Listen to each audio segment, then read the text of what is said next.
최영일의 시사본부. 안녕하십니까? 최영일의 시사본부 시작합니다. 저는 건강상의 이유로 자리를 비운 최영일 평론가 대신 진행을 맡은 장윤선 기자입니다. 오늘 1부에서는 오늘 하루 꼭 알아야 할 소식을 한입에 정리해드리는 한입뉴스 준비해 있고요. 2부에서는 주말 뉴스들을 정리하고 새로운 뉴스들을 미리 살펴보는 일석이조 기다리고 있습니다. 윤석열 대통령이 주말 사이 순천, 대구 그리고 영호남을 연이어 방문하면서 광폭 행보를 보이고 있는 반면에 제주 4.3 추념식은 불참했습니다. 윤석열 대통령의 이런 행보 어떻게 봐야 할지, 그리고 또 이재명 더불어민주당 대표 그리고 유동규 전 성남도시개발공사 기획본부장이 처음으로 법정에서 만났는데요. 어떤 얘기들이 오갔는지 살펴보도록 하겠습니다. 이어서 국제본부에서는 도널드 트럼프 전 미국 대통령이 성추문 입막음 의혹으로 기소를 당한 것이 오히려 지지자들의 결집으로 작용하고 있다는 미국 소식 등 세계 뉴스 전해드리도록 하겠습니다. 4월 3일 시사본부 지금 출발합니다.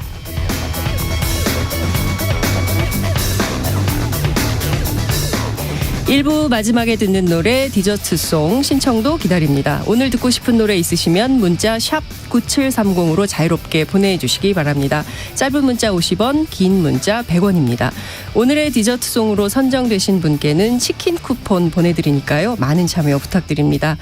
KBS 1라디오의 모든 프로그램은 유튜브에서도 함께 하실 수 있으십니다. 실시간 방송도 보실 수 있고요. 정치, 경제, 사회, 문화 등 다양한 분야의 명품 콘텐츠도 마련되어 있으니까요. KBS 1라디오 채널 구독과 좋아요, 댓글도 많이 부탁드립니다.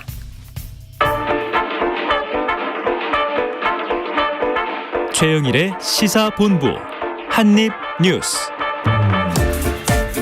네, 오늘 핵심 뉴스 한입에 정리해드리겠습니다. 한입뉴스 시간 시작해보겠습니다.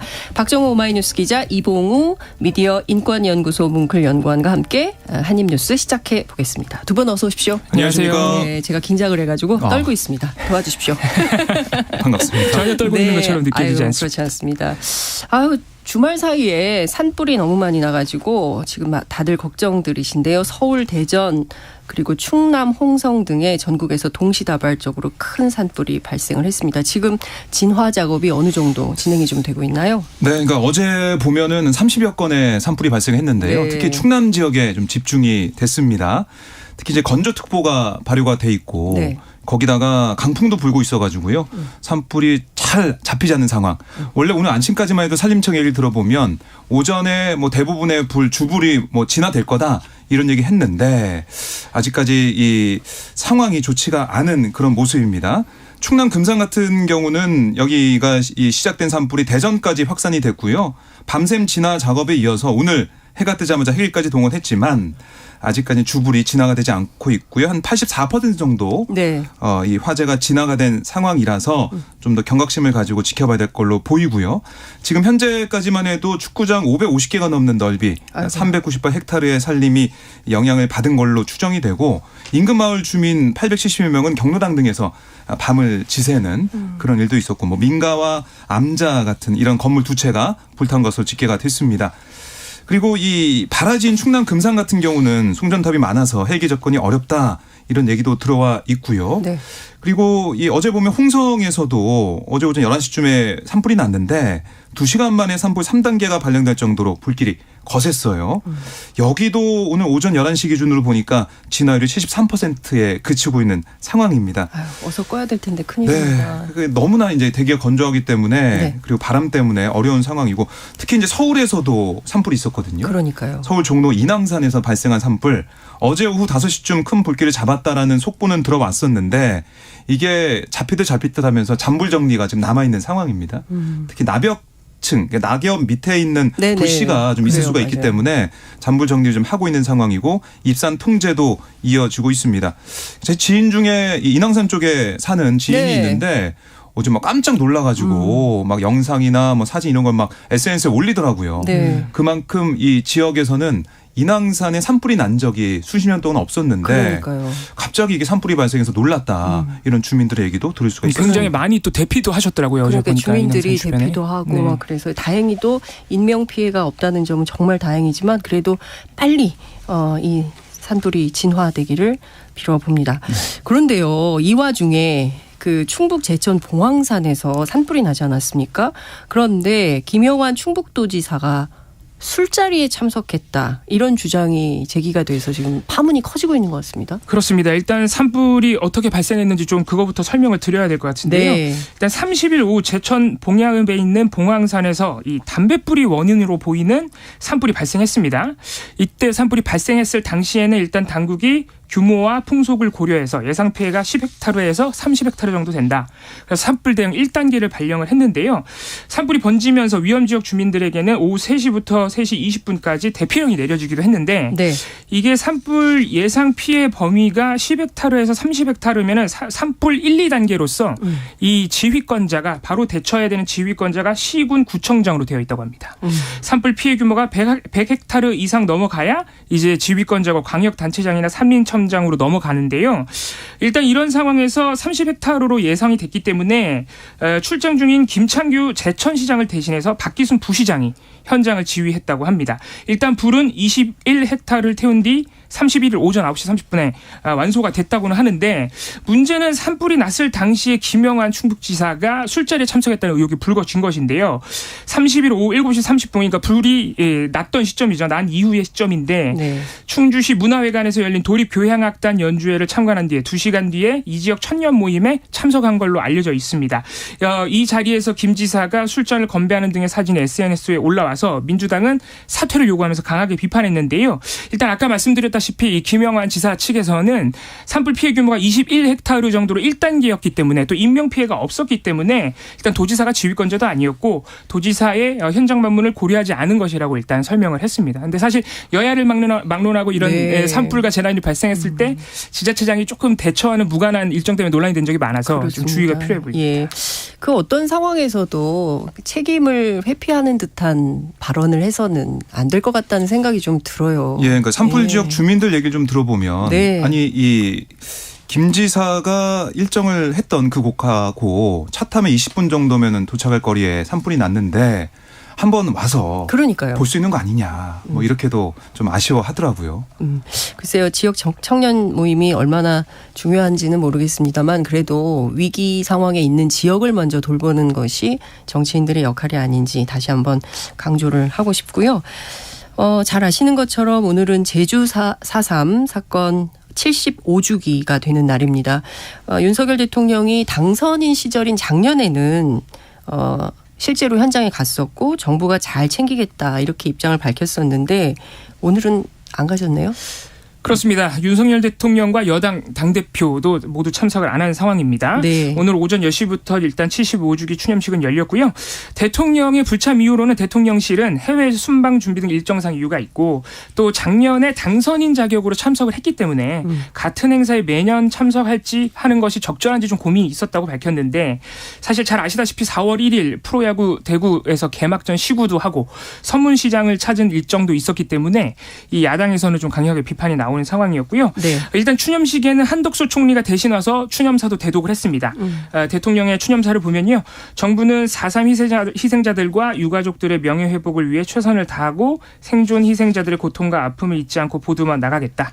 4.3 희생자들의 넋을 기리고 유가족들의 아픔을 국민과 함께 어루만지는 일은 국가의 당연한 의무다 밝혔는데요. 네. 아까 말씀드렸다시피 김기현 대표, 주호영 원내대표 이렇게 국민의힘 지도부도 불참을 했는데, 네. 2030 세계 박람회 후보지 부산을 평가하러 온 국제박람회기구 실사단 맞이 일정 때문에 못 왔다고 합니다. 여당에서는 김병민 최고위원, 이철규 사무총장, 박대출 정책위 의장이 참석을 했습니다. 그런데 이렇게 여당 지도부와 대통령이 모두 안 오다 보니까 4.3에 대한 태도가 조금 4.3을 낮춰보는 것 아니냐, 이런 지적도 나오고 있고요. 네. 이게 매년 같은 날 열리는 추념식인데 그러니까요. 일정이 있더라도 좀 미리 빼놓을 수 있던 것 아닌가 하는 아쉬움도 남아 있습니다. 일단 이준석 전 대표 같은 경우에 또 천하용인, 천하람, 허은하, 김용태, 이기인 자신의 측근들과 모두 참석을 했고, 민주당도 당 지도부 모두가 참석을 했는데, 가장 아쉬운 점은 윤석열 대통령이 사실 작년에 참석을 할 때, 당선인 네. 신분으로 참석할 때 이게 국민의힘 계열에서는 이제 처음으로, 심지어는 당선인이 4.3 추념식에 참석을 한 것은 의미가 컸고, 네. 절대로 제주 도민과 유가족들을 아쉽게 하지 않겠다. 정말 달라졌구나 하는 걸 느끼도록 하겠다라고 말했는데, 지금 당선 후에는 조금 그 기대감에 못 미치고 되고 있다. 심지어 최근에 작년 12월 진실과 화해를 위한 과거사 정리위원장의 김강동 상임위원이 임명이 됐는데 이분이 네. 이제 제주 4.3을 향해서 공산주의 세력이 벌인 무장투쟁이라고 주장을 하고 아주 굽히지 않고 있고요. 네. 여당 최고위원도 최근 2월 전당대회에서 김일성이 사주한 일이라고 주장했고 오늘도 이 발언에 대해서 사과할 마음이 없다고 밝혔거든요. 이런 일들이 계속 정부 여당 쪽에서 발언이 나오고 있기 때문에 4.3에 대한 왜곡이 굉장히 우려된다. 이런 반응도 나오고 있습니다. 근데 실제로 여전히 뭐 진상규명도 좀 필요하고 또 희생자 집계도 또 필요하고 뭐 이런 얘기들이 나오고 있지만 관련해서 정부 입장은 또 좀 불분명한 것 같고 이런 비판들이 좀 나오는 것 같습니다. 네, 그러니까 오늘 오영훈 제주도 지사 네. 얘기를 좀 들어봐도 이게 너무 아쉽고 안타깝다는 겁니다.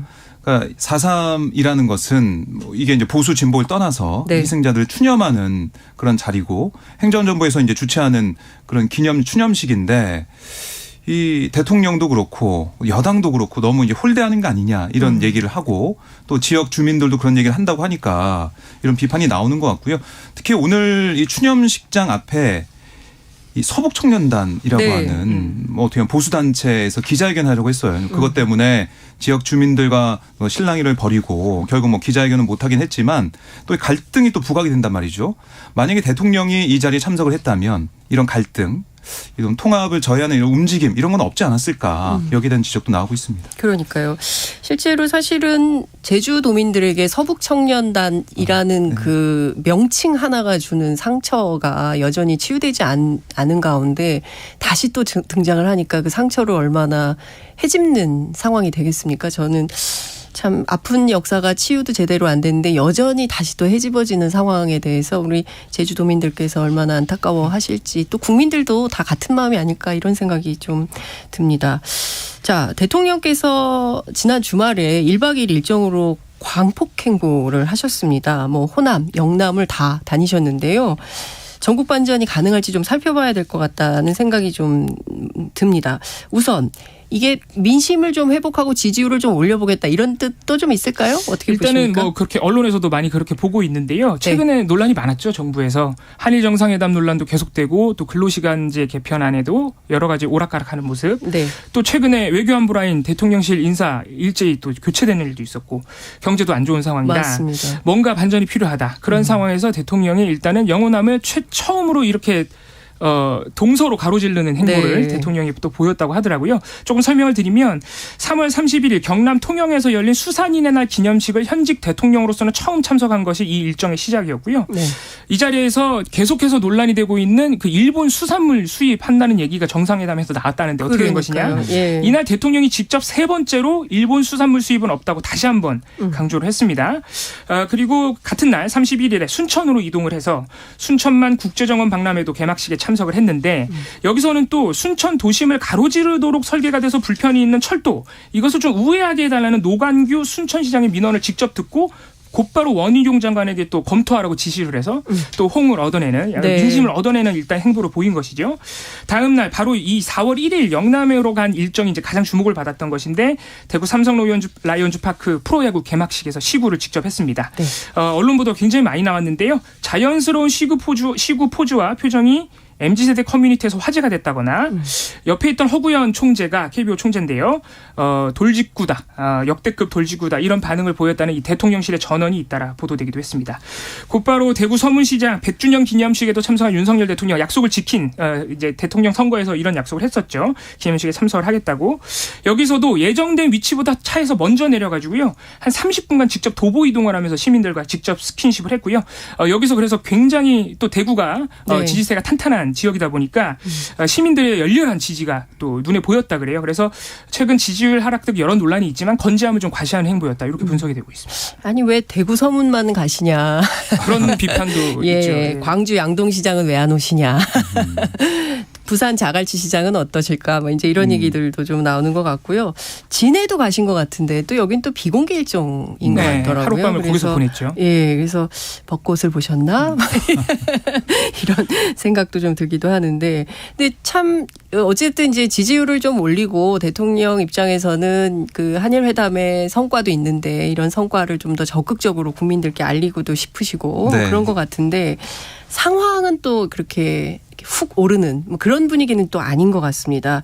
이제 조만간 여당 원내대표 선거도 앞두고 있고 이런데 전당대회 때는 그래도 컨벤션 효과라는 게 있었는데 이번엔 또 그런 것도 아닌 것 같다. 좀 전망이 밝지 않은 것 같습니다. 예, 그러니까 지금 대통령 뭐 지지율 추이나 네. 아니면 국민의힘의 지지율 추이 이게 좀 뭐 오르지 못하고 있는 상황이라서 여러모로 국민의힘 내부에서 걱정이 많다라는 얘기는 나오고 있는데요. 특히 원내대표 선거 그렇다면 이게 뭔가 당의 좀 새로운 모습을 보여줄 수 있는 기폭제가 될 거냐. 네. 또 그것도 아니라는 거예요. 왜냐하면 지금 2파전이지 않습니까? 윤재욱 의원과 김학용 의원 이렇게 원내대표 선출 7일 선거를 앞두고 있는데 둘 다 뭐 친윤 인사로 이제 꼽히고 있는 것이고 네. 뭐 차이점이 있다면 김학용 의원 같은 경우는 수도권 출신이니까 지도부 매연 확장 이거 좀 내세우고 있고 윤재욱 의원은 이 원내수석 부대표 역할을 해서 2017년 그때 뭐 대야 협상력을 강하게 보여줬다 이런 걸 얘기하고 있는데 이 당내에서는 모르겠지만 밖에서 볼 때는 이게 국민의힘의 달라진 모습을 뭔가 투영해낼 수 있을까 이런 생각을 한단 말이죠. 그도 그럴 것이 전당대회 이 상황 또 결과를 또 그 이외의 상황을 놓고 보면 국민의힘에서 얘기를 나왔던 이른바 연포탕 얘기는 네. 쏙 들어갔잖아요. 연포탕을 뭐 거기에 뭐 낙지가 몇 마리 들어갔네 안 들어갔네 낙지가 아니고 뭐 다른 게 들어갔다 뭐 이런 얘기까지 나올 정도로 이게 실속이 없었다는 얘기를 하고 있는 상황에서 네. 거기다가 김재원 최고위원의 여러 가지 이 발언 문제, 그러니까요. 정광훈 목사와 네. 관련된 그런 문제, 또 태영호 최고위원의 그런 여러 가지 상황들, 그리고 뭐 4.3 이번에 추념식에 참석하지 않은 이런 것까지 거기다가 정책적인 면으로 봐서도 69시간제 이거 도대체 어떻게 된 거냐, 네. 여당에서는 역할 제대로 한 거냐, 아니면 대통령을 견인할 수 있는 여당의 역할을 보여준 거냐, 여러 가지 지적이 당 안팎에 나오고 있으니까 네. 국민의힘에서 힘들죠. 근데 지금 반전 가능성을 원내대표 선거를 통해서도 못 받을 가능성이 크다 보니까 이 국민의힘 내부는 내년 총선 걱정된다 이런 얘기 좀 많이 하고 있습니다. 그러니까 벌써부터 이제 총선 시계가 째깍째깍 돌아가고 있다고 볼 수 있는데요. 이제 그럼에도 불구하고 정부 여당에서는 좀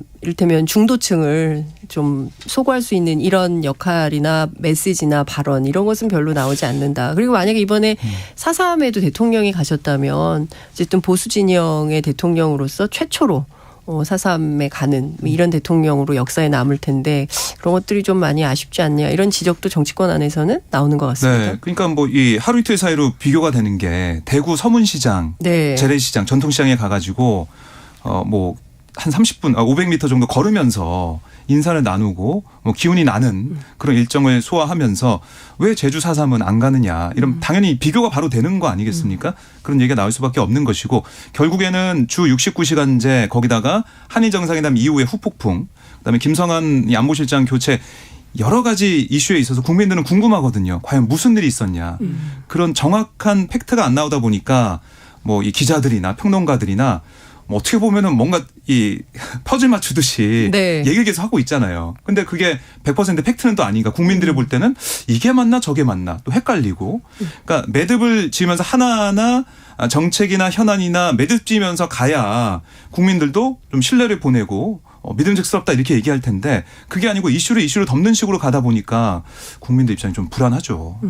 대국민 소통이나 언론에 대한 소통이 불투명하다는 지적이 사실 대통령실에 이렇게 계속해서 정부 출범 이후에 가해졌는데 네. 최근에 이런 양상들을 보면 당정 간의 대화도 뭔가 이렇게 문제가 있는 거 아니냐라는 걱정도 그래서 많이 나오고 있습니다. 그런 것 같습니다. 어찌됐든 좀 통합 융합 뭐 이런 전 국민이 함께 할 수 있는 그런 프로그램들이 대통령실에서도 많이 기획이 되면 좋겠다라는 말씀을 좀 드리면서요. 이 시각 교통 상황을 좀 알아보겠습니다. 김민희 리포터 나와 주십시오. 네, 점심시간에 접어들면서 오전 정체는 더 빠르게 풀려가고 있습니다. 중부 내륙고속도로 창원 쪽으로 여주분기점 부근 사고는 처리 작업이 마무리됐지만 부근으로 더딘 흐름 남아있고요. 더 가서는 감곡 일대로 속도 줄여 지납니다. 호남고속도로 순천 쪽으로 주안 부근에서도 사고가 나면서 2차로와 갓길을 막고 처리 작업을 하고 있습니다. 중앙고속도로 부산 쪽으로 신림 부근 3차로에서는 고장난 차를 처리하고 있고요. 논산 천안고속도로 천안 쪽으로 탄천 부근 1차로에서는 낙하물을 처리하고 있습니다. 반대 논산 쪽으로는 여전히 차량터널 일대로 지나는 차량들이 많습니다. 수도권 제일순환고속도로 판교에서 일산 쪽으로 김포요금소 부근 5차로에서는 고장난 화물차를 처리하고 있는데요. 이 여파로 노우지 분기점에서 자유로 사이 정체가 더 심해져 있습니다. 이후로는 남양주에서 상일 사이로 더딘 흐름 이어지고 있고요. 또 송파 부근 4차로에서는 낙하물을 처리하고 있습니다. 그 밖에 서울 상도로 보라매역 부근에서는 상가 건물에서 화재가 발생해 현재 진화 작업을 하고 있는데요. 양방면 한 개 차로씩 부분 통제되고 있는 만큼 주변 도로 이용에 참고하시기 바랍니다. KBS 교통정보센터였습니다.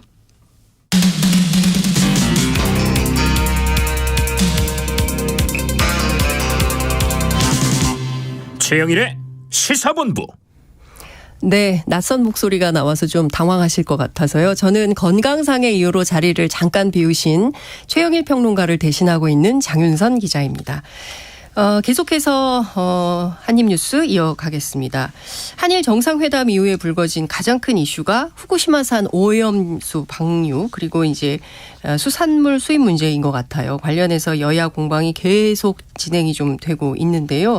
급기야 민주당 의원들이 후쿠시마 직접 가겠다 이런 방문까지 추진을 하고 있습니다. 그렇습니다. 지금 사실 야당에서는 민주당에서는 이제 국정조사까지 요구하면서 여당과 오늘도 아마 국회에서 격론이 벌어질 것으로 예상이 되는데 이 양이원영 의원 등 민주당의 후쿠시마 원전 오염수 해양 방출 저지 대응단 소속 의원들이 후쿠시마 현지를 방문할 계획을 세우고 있습니다.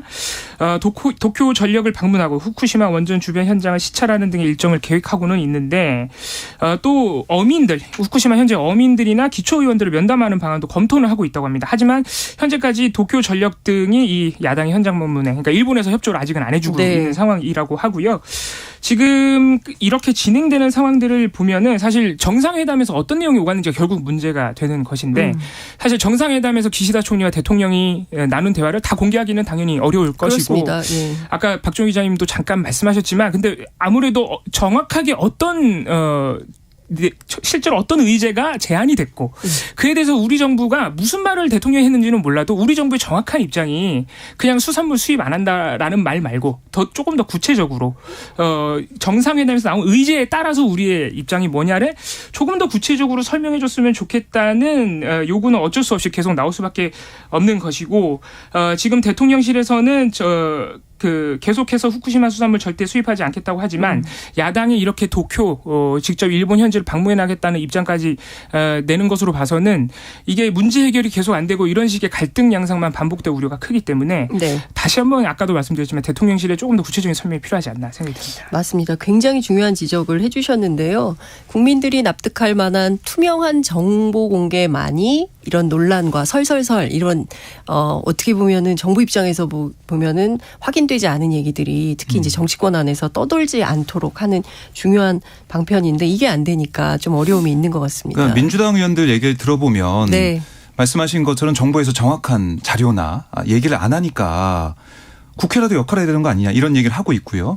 또 뭐 최근에 교도통신 보도는 이 오염수 방류 문제에 있어서 한국 국민들 시간이 걸리더라도 우리 국민의 이해를 구하겠다는 윤 대통령의 발언이 있었다는 보도가 있었지 않습니까? 물론 정진석 국민의힘 의원이 거기에 대해서 그렇지 않다.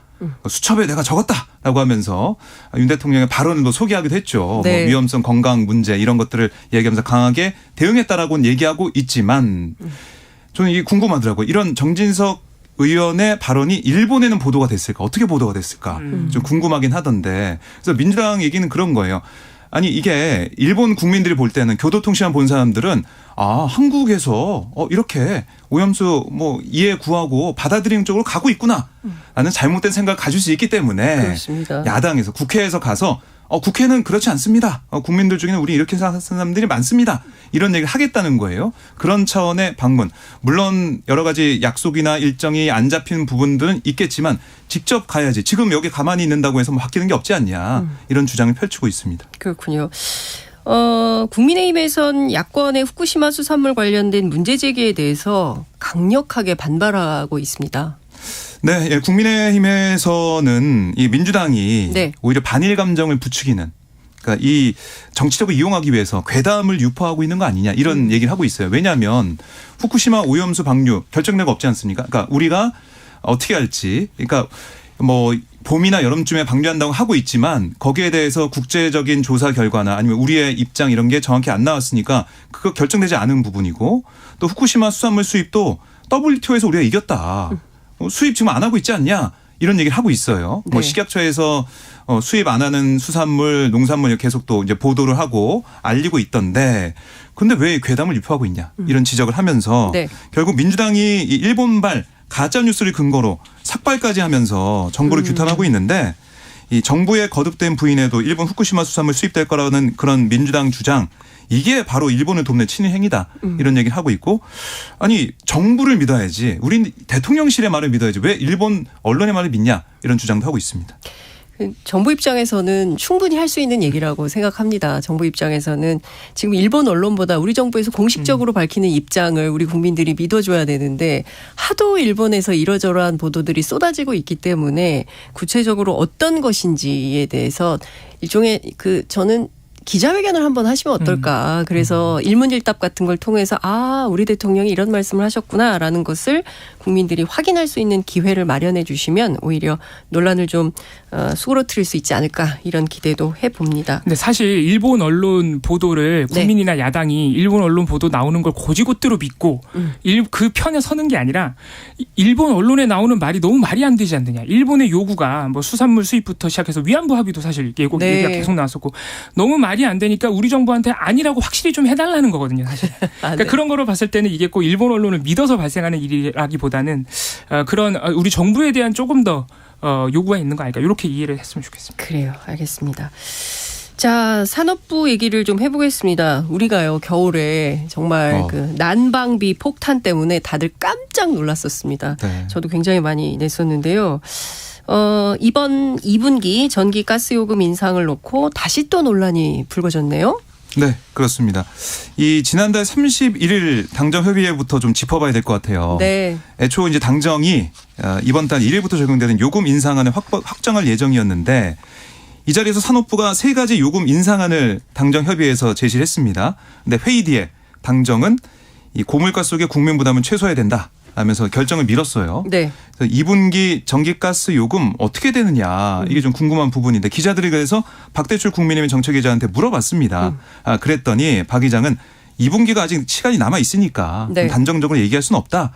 모호한 답변 내놨고 우선은 이 한전이나 뭐 가스공사 자구책 이것도 중요하다 이런 얘기도 하더라고요. 결국에는 민심 때문에 아까 이제 난방비 폭탄 네. 말씀하셨잖아요. 그래서 1월 달에 나온 그 요금 고지서 보고 다들 다음 달에는 패딩 꺼내고 침낭 꺼내고 이래가지고 오히려 더 적게 나왔다. 다음 달에는 이런 말씀도 좀 하시던데 어쨌든 그런 우려가 있기 때문에 민심을 좀 고려해가지고 2분기는 좀 그냥 넘어가는 거 아닐까 뭐 이런 얘기도 나오고 있어요. 근데 사실 지금이 적기거든요. 올리려면. 왜냐하면 이제 여름 다가오면 덜 쓰는 시기죠. 그러고 사실은 지금 좀 애매한 시기이기 때문에 그냥 넘어갈 수 있는데 네. 한전 입장에서는 굉장히 당혹스러운 정부의 그렇습니다. 태도가 아닌가라는 생각이 좀 들기도 하네요. 그렇죠? 네. 그래서 뭐 산자부에서는 원래는 어제 뭐 주말에 열기로 했던 에너지 공격 긴급 경영상황 점검 회의 이거를 한 50분 앞두고 취소를 했습니다. 네. 결국에는 산업부 입장에서는 요금 조정이 안 되면, 그러니까 이 지연되면 네. 얼마나 어려움이 있는지 이걸 좀 얘기를 하고 보도자료도 이제 내는 상황이었는데 보도자료까지 취소하고 네. 그냥 어떻게 보면은 침묵에 좀 들어갔다. 정부는 하고 싶은 말이 있지만 예, 어쩔 수 없이 말을 아끼는 상황이 된 게 아니냐 그렇군요. 이런 지적도 나오고 있습니다. 아니 그래도 당정은 보류를 결정했지만 그래도 한전가스공사는 이거 계속 누적되는 적자 그냥 놔둘 수가 없다. 요금 인상은 불가피하다. 이런 입장인 거죠. 그렇습니다. 사실 산업부에서는 한전과 가스요금의 어떤 그 어려운 상황을 종합해서 지금까지 내내 요금 인상이 필요하다고 주장을 해왔고 네. 이번 31일 당정협의회 직전까지도 전기요금 같은 경우 한 3-4가지 인상안. 그러니까 인상은 이미 전제되어 있는 것이고 네네. 가스요금도 한 2-3가지 인상안을 제시를 해서 사실 인상폭만 결정하는 수순이었다 그래요. 그런데 지금 31일 당정협의회에서 보류가 된 것인데 그동안의 한전의 입장을 조금 종합을 해보면요. 지금 매달 4회 회사채를 발행해서 조달을 하고 있다. 전력 구입 대금을. 네. 심지어 이게 그 발전사들은 또 그 단가가 올라가가지고요. 전기 단가가 올라서 발전사들은 돈을 버는데 한전은 돈을 더 더 많이 쓰는 또 이런 일도 벌어지고 있거든요. 그래서 올해도 적자가 5조 원 이상 발생하면 내년에는 한전법에 규정된 사채 발행 한도 초과를 해버린다. 그러니까 심지어는 한전채를 발행하지 못할 수도 있다. 아이고, 너무 많이 발행해서. 그렇구나. 그리고 지금 사채 발행을 이미 엄청나게 많이 해서 이 그 국채 시장에 한전채가 굉장히 많다고 합니다. 그래서 이게 또 이게 한전채는 또 굉장히 다른- 신뢰가 높으니까 네. 그걸로 또 돈이 쏠린다 그래요. 그렇군요. 이미 이자율이 굉장히 많이 올라가가지고 이게 단순히 한전의 문제가 아니고 이게 자산 시장에도 영향을 미칠 수 있다. 한전에서는 굉장히 우려를 계속해서 표하고 있는데 어쨌든 보류가 된 거예요. 가스요금도 사실 비슷한 고민에 빠져 있습니다. 그렇군요. 뭐 자연스럽게 경제 얘기를 좀 해봐야 될 것 같은데요. 최근에 하도 뭐 그 무역 적자 얘기도 많이 나오고 경제가 너무 안 좋다, 경제 위기다 이런 얘기가 계속 나왔는데 올해 세수가 많이 줄어들어서 정부가 예상한 것보다 무려 20조 원이나 부족할 수도 있다. 이런 얘기가 나오고 있네요. 네, 이번에 기재부가 발표한 1월, 2월 국제 수입 네. 54조 2천억입니다. 근데 네. 이게 1년 전 같은 기간보다 15조 7천억이나 줄어든 거예요. 아이고. 큰 돈이죠. 네. 그래서 정부는 2021년 연말에 들어야 할 세수가 2022년 초에 들어오면서 2022년 1월, 2월 세수가 너무 커 보였던 탓이다. 뭐 이렇게 얘기를 하고 있는데 뭐 그걸 감안해도 7조 원 정도 감소했다 이렇게 전문가들은 지적을 하고 있습니다.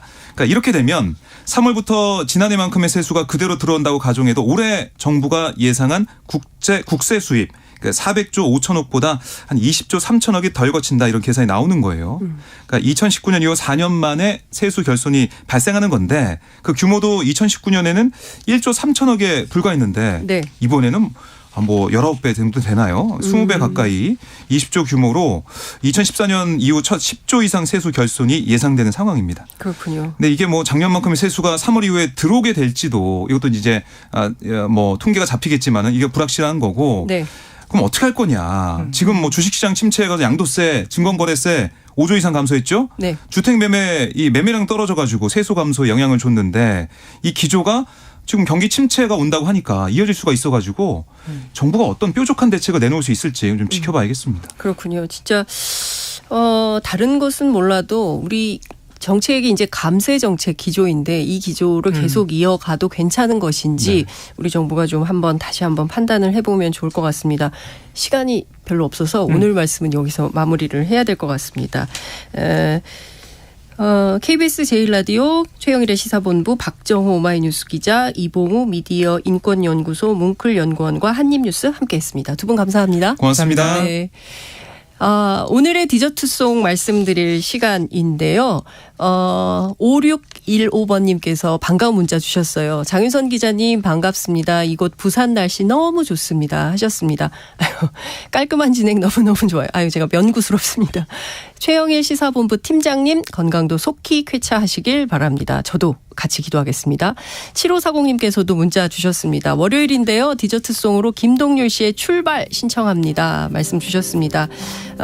지금 주신 7540님께서 주신 김동률 씨의 출발 함께 디저트송으로 들으면서 멀리 가지 마시고요. 잠시 후 저는 2부에서 다시 뵙겠습니다.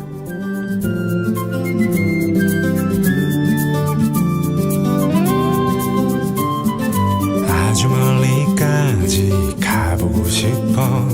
그곳에서 누구를 만날 수가 있을지.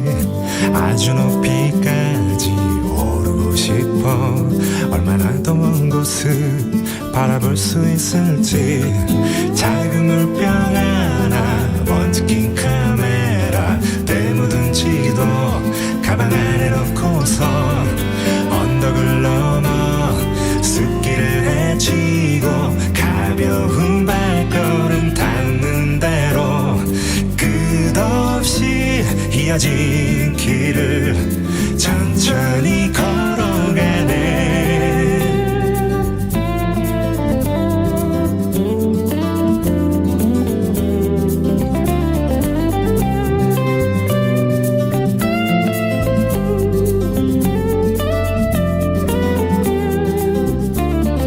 멍하니 앉아서 쉬기도 하고 가끔 길을 잃어도 서두르지 않는 법.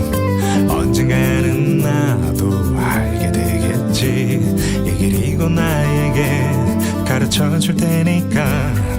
촉촉한 땅바닥 앞서간 발자국 처음 보는 하늘. 그래도 난 이 끈길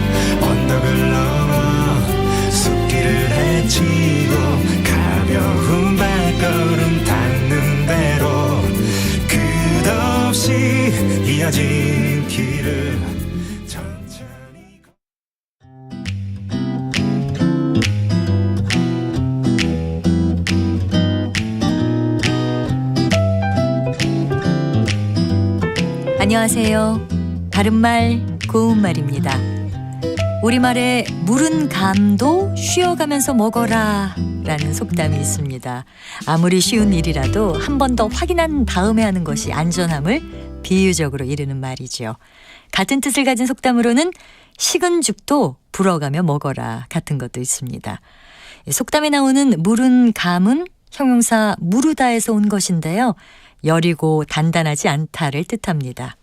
또 무른 땅에 말뚝박기란 속담도 있는데 이 말은 몹시 하기 쉬운 일을 비유적으로 이르기도 하고요. 세도 있는 사람이 힘없고 연약한 사람을 업신여기고 또 학대함을 비유하기도 합니다. 여기서 무르다는 물기가 많아서 단단하지 않다란 뜻이고 반죽이 무르다 또는 비온 뒤라 땅이 무르니 발을 디딜 때 주의해라 이렇게 표현할 수 있겠죠. 성질이 무른 사람이라든지 너는 사람이 너무 물러서 큰일이야 같이 말한다면 사람에게도 무르다란 표현을 쓸 수 있는데 이때는 마음이 여리거나 힘이 약하다란 뜻입니다. 그렇다면 무르다 앞에 해자가 붙은 해무르다는 무슨 뜻일까요? 예를 들어 그는 사람이 너무 해물러서 남에게 싫은 소리 한번 못해 라고 말한다면 이것은 맺고 끊음이 분명하지 못하고 무르다를 뜻합니다. 바른말 고운말 아나운서 변희영이었습니다.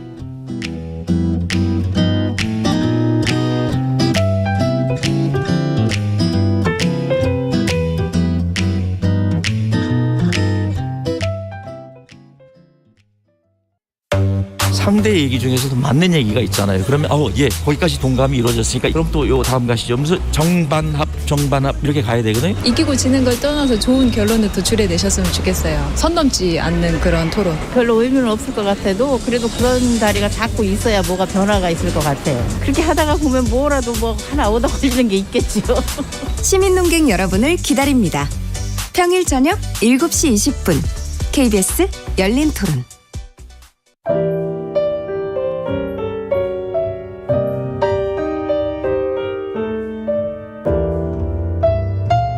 내일의 품격 김성환의 시사야에서 챙겨가세요.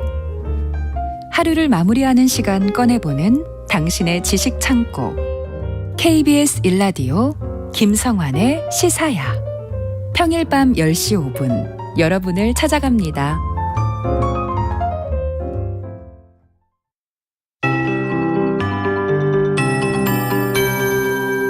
KBS 58분 날씨.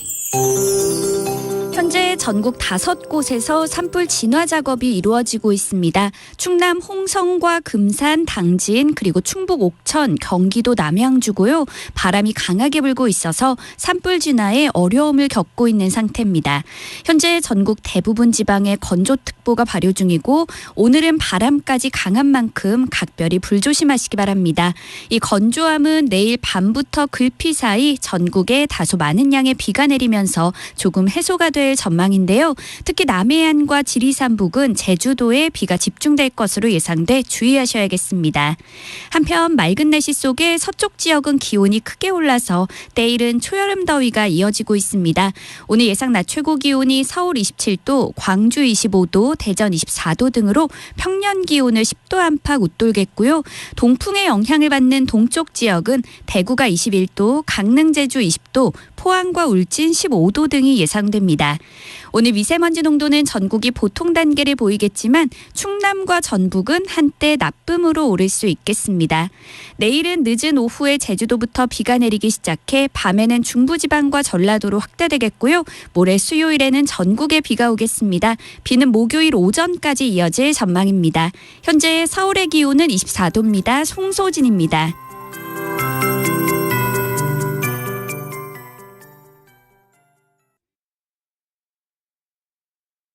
정성을 다하는 국민의 방송 KBS가 한시를 알려드립니다. AM 711kHz, FM 97.3MHz, KBS 일라디오입니다. HLKA.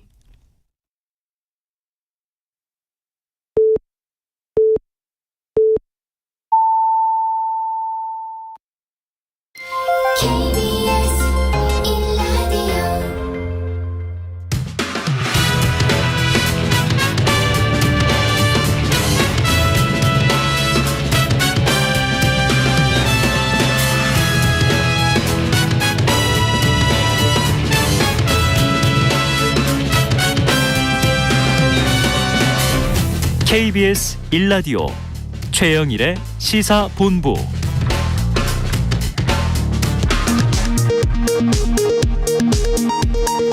이 시각 라디오 정보센터 뉴스입니다. 윤석열 대통령은 오늘 한덕수 총리가 대독한 제75주년 제주 4.3 희생자 추도사를 통해 희생자와 유족의 명예회복을 위해 최선을 다하겠다고 밝혔습니다.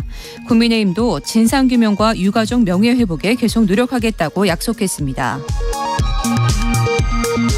더불어민주당 이재명 대표는 4.3은 김일성 지시로 촉발했다는 망언을 한 여당 지도부는 사과 한마디 아직 안 했고 4.3은 공산 세력의 폭동이라고 폄훼한 자가 진실화해위원장 자리를 지키고 있다며 4.3은 완전한 해결이라는 대통령의 약속은 부도났다고 지적했습니다. 서해 공무원 피격 사건을 은폐하려 한 혐의로 구속 기소된 서훈 전 청와대 국가안보실장이 불구속 상태로 재판을 받게 됐습니다. 서울중앙지법은 오늘 서 전 실장의 보석 신청을 인용했습니다. 어제 하루 서울 인왕산 등 전국 30여 곳에서 산불이 발생해 산불 영향구역이 1,000헥타르를 웃도는 곳으로 집계됐습니다. 충남 홍성에서는 헬기를 투입해 이틀째 진화 작업을 벌이고 있습니다. 지금까지 라디오 정보센터 뉴스 정한나였습니다.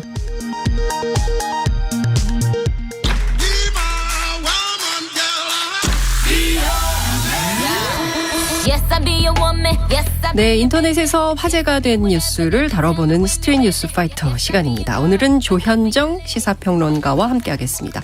어서 오십시오. 네, 안녕하세요. 네, 반갑습니다. 네. 저랑 처음 방송하시죠? 그래서 지금 되게 수줍은 미소 보이시나요? 제가 평소에 되게 우러러보는. 아이고, 무슨 말씀을. 장윤선 기자님이셔가지고 영광입니다. 아이고, 저도 영광입니다. 네, 바로 들어가겠습니다. 네. 저 이 소식 듣고 깜짝 놀랐는데요. 네. 며칠 전에 서울 강남 한복판에서 여성을 세상에 차량으로 납치를 해서 살해하는 충격적인 사건이 벌어졌습니다. 네. 피의자 3명에 대한 구속영장 심사가 지금 진행 중인데 네. 관련된 소식을 전해주신다고 들었습니다. 네, 이 체포된 용의자 3명은 지난달 29일 밤 11시 46분쯤에 서울 강남구 역삼동 한 아파트 앞에서 여성을 차량으로 납치해서 살해하고 시신을 대전 대청댐 인근에 버린 혐의를 받고 있습니다. 네.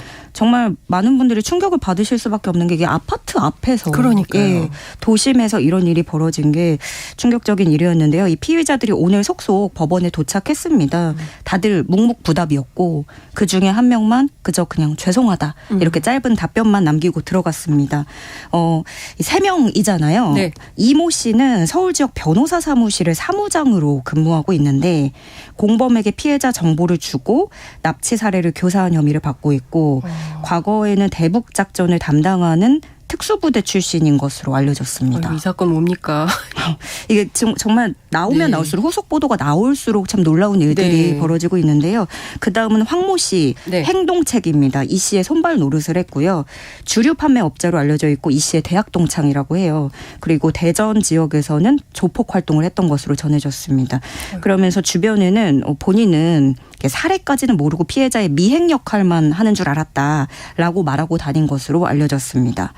나머지 연모 씨는 황 씨와 배달 대행업을 하면서 알게 된 사이인데 황 씨가 이제 본인의 빚을 대신 갚아준다고 말을 해서 범행에 가담한 것이다라고 진술을 했고요.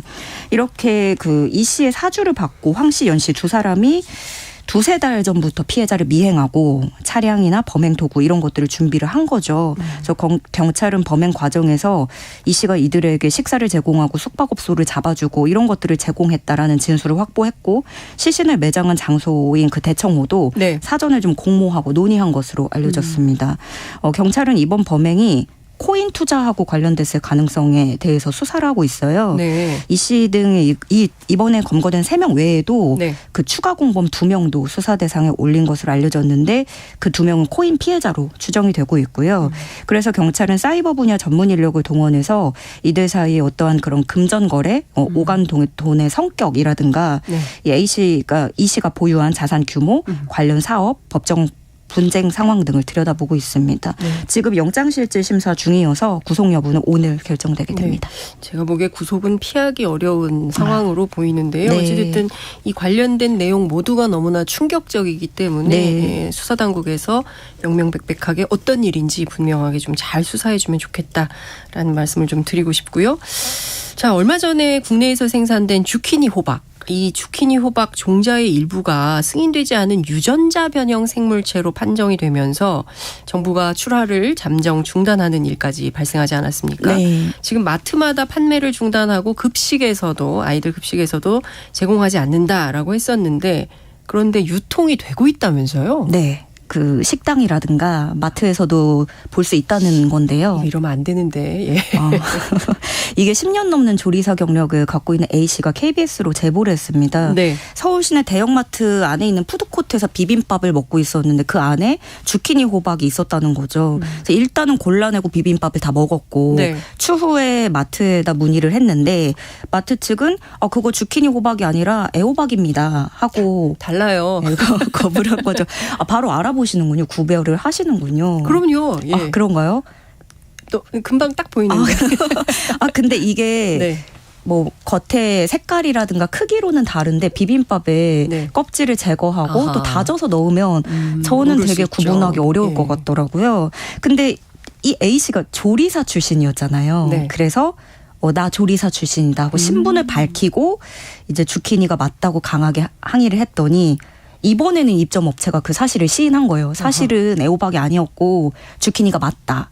이렇게 얘기가 나온 거죠. 그러면 만약에 저 같은 사람이 잘 모르고 항의를 했더라면 애호박이라고 하고 끝까지 하고 넘어갔을까라는 생각도 들고. 호박 감별사 전문가의 손길이 필요한 상황입니다. 장윤선 기자님도 이제 감별사이신 것 같은데. 주부들은 다 알아요. 네, 살림을 제가 잘 못하는 죄로. 그 애호박보다 일단은 주키니가 크고 통통하죠. 길죠. 예, 이제 육안으로 보면 겉모습은 더 진한 색깔을 하고 있고 크고 그래서 보통은 급식실이나 이런 대량 급식에 많이 쓰이는 채소가 이 주키니입니다. 그나마 이게 쉽게 구별할 수 있는 게 크기와 색깔인데 예, 그렇게 조각내서 음식에 넣어버리면 잘 모르기가 쉬운 거죠. 근데 제보자 A씨는 대형마트에서조차 이런 일이 생기면 일반 식당에서는 어떻겠냐라고 그럴 수 있죠. 예, 지적을 하고 있습니다. 이 대형마트 측은 정부 지침이 내려온 이후로 네. 주키니 판매를 따로 하진 않고 있다고는 밝혔어요. 그런데 본인들도 이 푸드코트에 대해서는 어떠한 강제성을 띌 수가 없다는 거죠.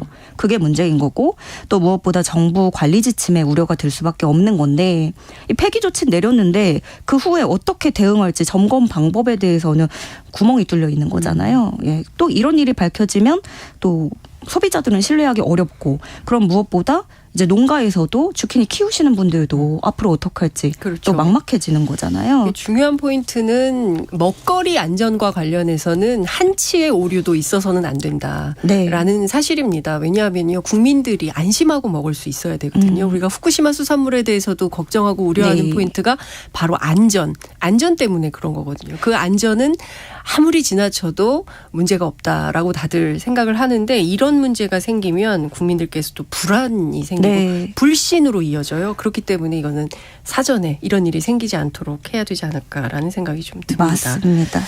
자, 그 최근에요. 중고거래 시장이 하락세를 보이면서 중고거래 앱이죠. 네. 예.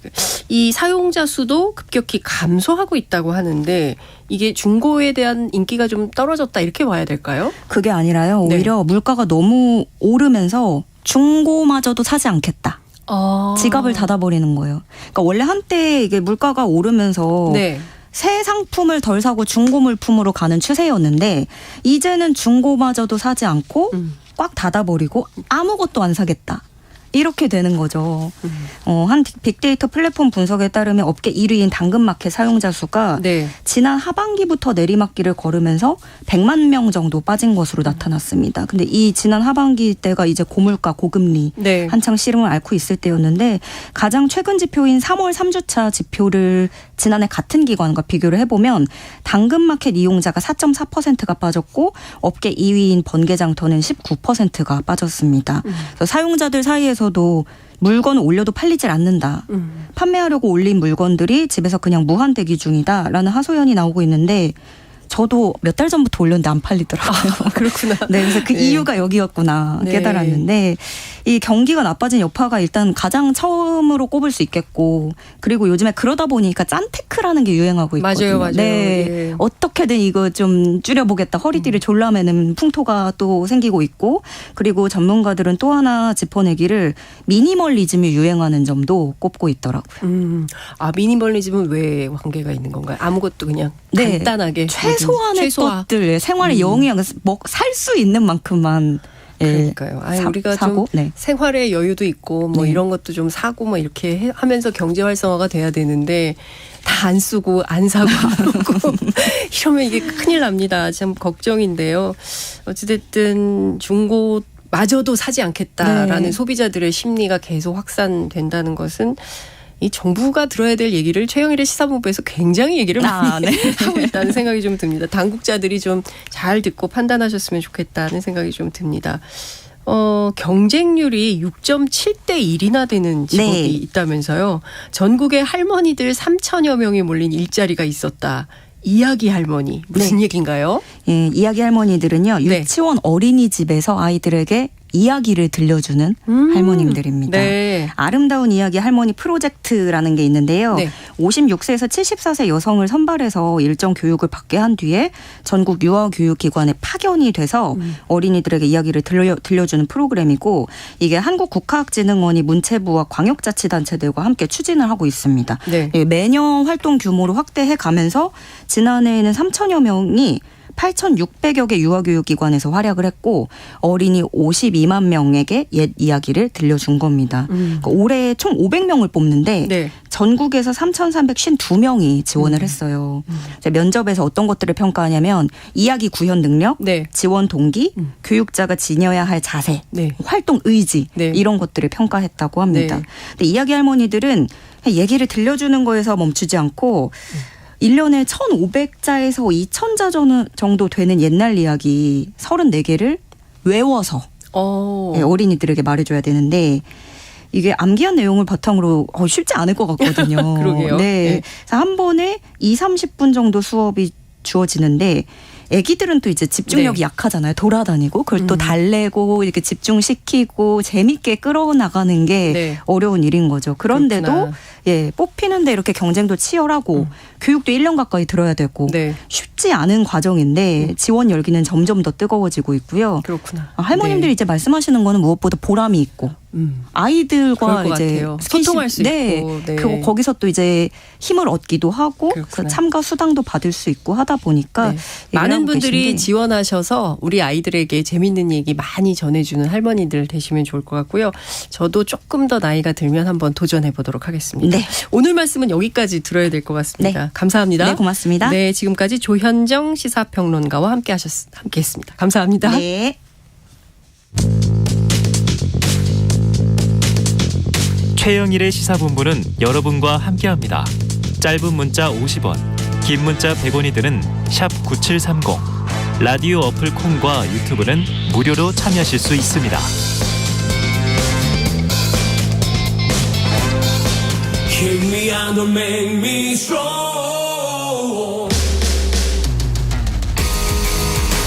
네, 매주 월요일 주말 동안 있었던 뉴스를 정리하고 새로운 주간 뉴스를 미리 살펴봅니다. 발빠른 뉴스와 깊이 있는 해석이 있는 김준일의 1, 박원석의 석, 일석이조 시간입니다. 일석이조의 브레인으로 다시 돌아온 김준일 뉴스톱 수석 에디터 그리고 박원석 전 의원과 함께합니다. 두 분 어서 오십시오. 안녕하세요. 안녕하세요. 네. 얼었어요. 그래서 막 다 안 되네요. 여기가 나으신가요? 거기가 나은 것 같아요. 살짝 바꿀까요? 아닙니다. 저도 여기가 납니다. 여기가 좋아요. 네. 지난주까지 너무 고생하셨는데. 지난주에는 김준일의 일석이조를 김준일이 진행을 했어요. 그런 일이 있었습니까? 황당한 일이 있었군요. 자, 이번 주에 주목할 첫 번째 뉴스를 살펴보겠습니다. 주말부터 오늘까지죠. 윤석열 대통령의 발에 관심이 많이 쏠리고 있는데요. 지난 1일 대구에 가서 야구 개막전 시구를 하고 또 대구의 서문시장을 방문을 했죠. 그런데 오늘 또 4.3 추념식에는 불참을 했습니다. 당장 민주당에서는 비판을 하고 나섰어요. 시군은 하고 4.3은 안 가냐 이런 비판을 하고요. 대구는 되고 제주는 안 되냐 이런 비판이 나오고 있습니다. 두 분 좀 대통령의 추념식 불참 어떻게 생각하십니까? 글쎄요, 좀 아쉽죠. 작년에 네. 당선 직후에 4.3 추념식에 참석해서 4.3의 완전한 해결, 유가족의 명예회복, 이걸 얘기를 했는데, 근데 오히려 지금 국민의힘이나 보수 진영에서 나타나고 있는 모습은 거꾸로 가는 모습이 나타나고 있잖아요. 네. 태영호 최고위원이 전당대회 과정에서 김일성의 지시로 이루어진 일이다. 그리고 이제 김광동 화야진실위원장, 이분은 과거에 이제 공산주의자들의 소행이다. 지금 제주도 전역에 현수막이 걸려 있대요. 네. 우리 공화당을 비롯해서 이른바 이제 보수 단체들이 김일성의 지시하에 공산주의자들이 일으킨 폭동이다라는 내용으로 제주도 전역에 현수막을 걸어서. 근데 그건 사실이 아니지 않습니까? 사실이 아닐 뿐더러 이 4.3 지금 추념식을 앞두고서 어떻게 보면은 제주도민들의 마음이 굉장히 상해 있는 상황이에요. 그래서 이럴 때 오히려 대통령이 참석을 해서 본인이 과거에 천명했던 그런 약속을 이행하는 모습을 보이고, 이렇게 4.3으로 인해서 또다시 이념적으로 대한민국의 공론이 분열되고 제주도민들이 상처를 입는 것을 좀 어루만질 수 있었으면 좋았을 텐데, 네. 지방 일정을 그렇게 다 수행하고 4.3은 한미 정상회담 준비 때문에 바쁘다 이런 핑계를 대긴 했지만 안 가는 모습이, 글쎄 제가 보기에는 그냥 이런 분위기를 방치하는 거 아닌가. 근데 이런 생각이 들어서 이게 약속했던 거와는 매우 다르다, 그런 생각밖에 안 듭니다. 김준일 에디터는 어떻게? 비슷한 생각인데 일부러 이러나? 약간 이런 생각이 들어요. 일부러요? 네. 그러니까 제가 이런 거죠. 지금 지방 일정만 1박 2일로 4개를 다녀왔어요. 지금 그렇습니까? 순천도 가고, 호남도 갔죠. 심지어. 네. 그리고 진해도 가고, 대구도 가고. 만약에 이 일정이 다 없었다 그러면은 제주 안 가는 게 한미 정상회담 준비 때문에 그럼 정말 중요하잖아. 이게 좀 납득이 될 수도 있잖아요, 사실은. 네. 근데 다 갔다 오고 시구도 하고 서문시장 가서 얘기도 하고 막 다 한 다음에 여기만 안 가겠다라고 하니까 제주 4.3, 그러니까 제주도민들의 상실감 이런 것들 굉장히 클 것 같고요. 그러니까 이게 약간 뭐라고 해야 되나요? 뭔가 의도가 있다. 아니, 의도라기보다는. 그건 아니고요. 예, 이러면 제주로 홀대하겠다라는 그런 거보다는 이를테면은 보수층을 자극하지 않겠다. 쉽게 얘기해서 보수층 일부에서는 어쨌든 이거를 폭동이다. 네. 공산주의자들이 한 것이다. 사실관계 맞지 않더라도 이렇게 신념처럼 믿고 계신 분들이 있잖아요. 여기에 가면은 네. 지금 보수층이 또 반발할 수가 있잖아요. 그러니까 지금 이게 뭐라고 해야 되나? 윤석열 대통령이 심리적으로도 그렇고 지지율상으로도 그렇고 정말 궁지에 몰렸는데 네. 지금 믿을 거는 보수밖에 없고 지금 보수 지지율만 나오잖아요. 다른 데 안 나오잖아요. 그러니까 보수층마저 떠나가는 것이 상당히 두려운 게 아니냐 이런 생각이 들어요. 그러니까 이렇게 그동안 작년하고 올해하고 1년 사이에 이 정도로 완전히 태도와 메시지가 달라지지 않았나. 그래서 참 깝깝합니다, 개인적으로. 근데 이게 이제 돌이켜보면 4.3이 국가기념일로 지정된 게 2014년이에요. 박근혜 정부 때입니다. 그러니까 국가기념일로 지정됐다는 것은 이제 국가 폭력에 의해서 무고한 양민들이 희생됐다라는 인식을 전제로 국가기념일로 지정한 거예요. 그렇죠. 일종의 이제 사회정치적인 합의가 있었던 거고, 물론 이제 특별법은 그 뒤에 제정이 됐습니다. 2018년도 문재인 정부 때 제정이 돼서 진상규명 명예회복을 위한 작업이 지금 진행 중이고, 오히려 그걸 이제 완수하겠다고 지난 대통령 선거 시절에 약속을 하고 또 작년에 당선인이 돼서도 추념식에 참석해서 공언을 했던 거예요. 근데 지금 보수 진영 일각에서 이제 그런 진전을 거꾸로 돌리려는 모습이 나타나면 대통령이 오히려 일부러라도 가서 그런 게 아니다. 이 국민의힘이나 우리 정부는 이 4.3 사건이나 혹은 4.3 피해자들의 명예를 훼손하려는 이런 의도를 갖고 있지 않다는 걸 보여야 되는데, 이걸 대통령이 그냥 아무 액션을 안 한다는 건 방치하는 거죠. 그러니까 그 점이 우려스럽다는 방치하는 거예요. 이유가 뭘까요? 지금 김준일 기자가 얘기했던 겁니다. 보수진영 일각에서 그런 인식이 있고, 지금 전체적으로 국민의힘이나 윤석열 정부 들어선 이후에 국민의힘이나 보수진영 전체가 더 보수 색채가 뚜렷해지고 있어요. 심지어 이제 극우적인 그런 언행들까지 공공연히 일어나고, 아니 정광훈 씨와 김재원 최고위원 간에 있었던 최근의 일들 이런 게 좀 그런 정황을 뒷받침하는 거 아니에요? 근데 대통령도 이에 대해서 별로 문제의식을 안 느끼는 거예요. 근데 기본적으로 네.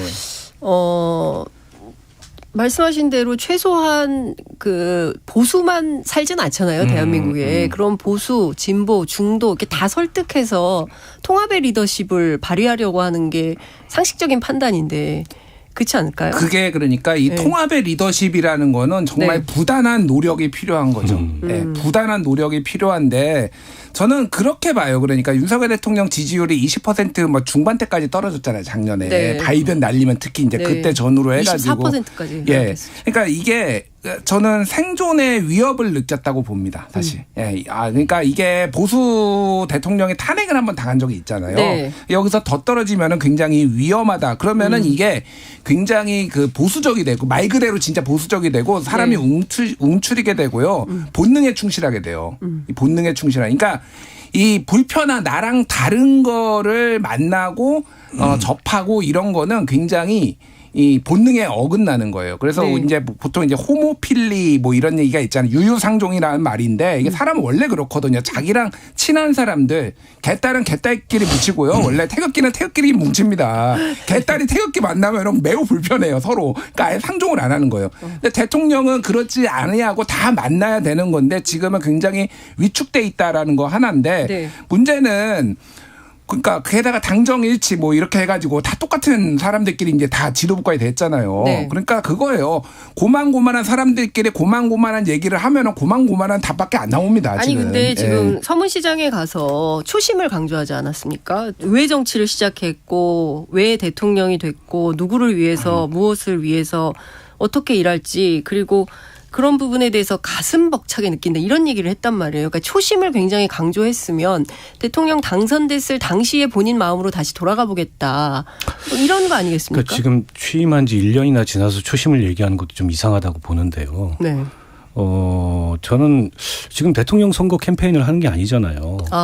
그 서문시장에 지금까지 6번을 갔다면서요? 네, 맞아요. 후보 시절에 3번 가고 당선된 이후에 3번 갔다고 1월 하는데. 달에 김건희 여사도 또 단독으로. 뭐 100주년이라는 계기가 있어서 저는 갈 수도 있다고 생각합니다. 그러려면 지금 이제 상황을 특히 국정 운영에 대한 평가나 또 국민 여론이 이런 걸 고려한다면 균형이 좀 맞아야 되는데 그런 균형에 대해서 정무적인 고려를 전혀 하지 않는 것 같고 그러니까 유독 서문시장 물론 역대 보수 대통령도 힘들 때 서문시장 많이 갔어요. 가가지고 이제 이벤트 하고 오고 이런 게 이제 단골 메뉴였는데 조금 이제 좀 달라진 진화된 모습을 보여야 될 거 아니에요. 근데 윤 대통령이 과거에 대통령 선거 할 때 권력은 서문시장에서 나온다 이런 얘기를 한 적이 있어요. 저는 그 발언도 대단히 잘못된 발언이고 문제의식을 느끼는데 아니 시장이 서문시장만 있는 게 아니고 부산에 가면 자갈시장도 있고 광주에 가면 양동시장도 있고 제 지역구에 오면 능곡시장도 있는데 능곡시장 안 가셨나요?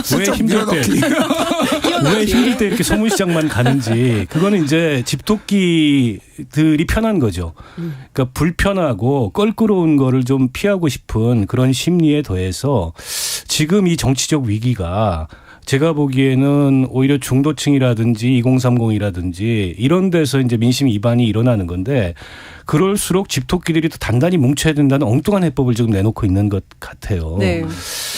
물론 이제 최근 나온 여론조사에서 보면 TK에서마저도 긍부정이 뒤집어졌습니다. 맞습니다. 부정평가가 더 높아졌어요. 그거 하나 이제 위기라고 볼 수 있는데 근데 그 위기를 해결하는 것도 조금은 좀 이 국정 운영의 폭을 넓혀서 정치를 확장성 있게 해야 되는데 이 안으로 더 쪼그라들어서 우리 팀끼리 단단히 뭉치자. 이거는 대통령이 뭐가 편하고 뭐가 좋고를 떠나서 정무적으로 지금 윤 대통령이나 이 여당한테 도움이 안 돼요. 여권 내부에서도 우려의 목소리가 나오는 거 아니겠어요? 그러니까. 그렇죠. 요거 좀만 첨언을 하자면은 윤석열 대통령이 서문시장에서 이렇게 얘기해서 왜 정치를 시작했고 왜 대통령이 됐는지 누구를 위해서 무엇을 위해서 일해야 되는지 가슴 벅차게 느낀다라고 하면서 초심을 얘기를 했거든요. 저는 대통령이 그런 의도로 얘기를 하지는 않았겠지만은 이거는 보수를 위해서 일하겠다라는 것처럼 들려요. 예. 아예. 그러니까 왜 대통령이 됐는지 누구를 위해서 무엇을 위해서 일해야 되는지 저는 이거를 4.3에 가서 얘기를 했었어야 된다고 아니면은 광주에 가서 얘기를 해야 된다고 봅니다. 그러니까. 통합 차원에서. 예, 통합 차원에서도 그러고요. 여기에 가가지고 이 얘기를 하면은 지지자들의 얘기만 듣는 것처럼 비춰질 수가 있어요. 대통령이 의도하지 않았든. 그러니까 중요한 건 아까 전에 유효상종 말씀드렸는데 이제 그 소위 그 굉장히 유명한 그 미국 사회학자 마크 그레노베터라는 그 사회학자가 이제 만든 이론 중에 하나가 위크타이 이론이 있잖아요. 네. 그러니까 약한 유대 관계.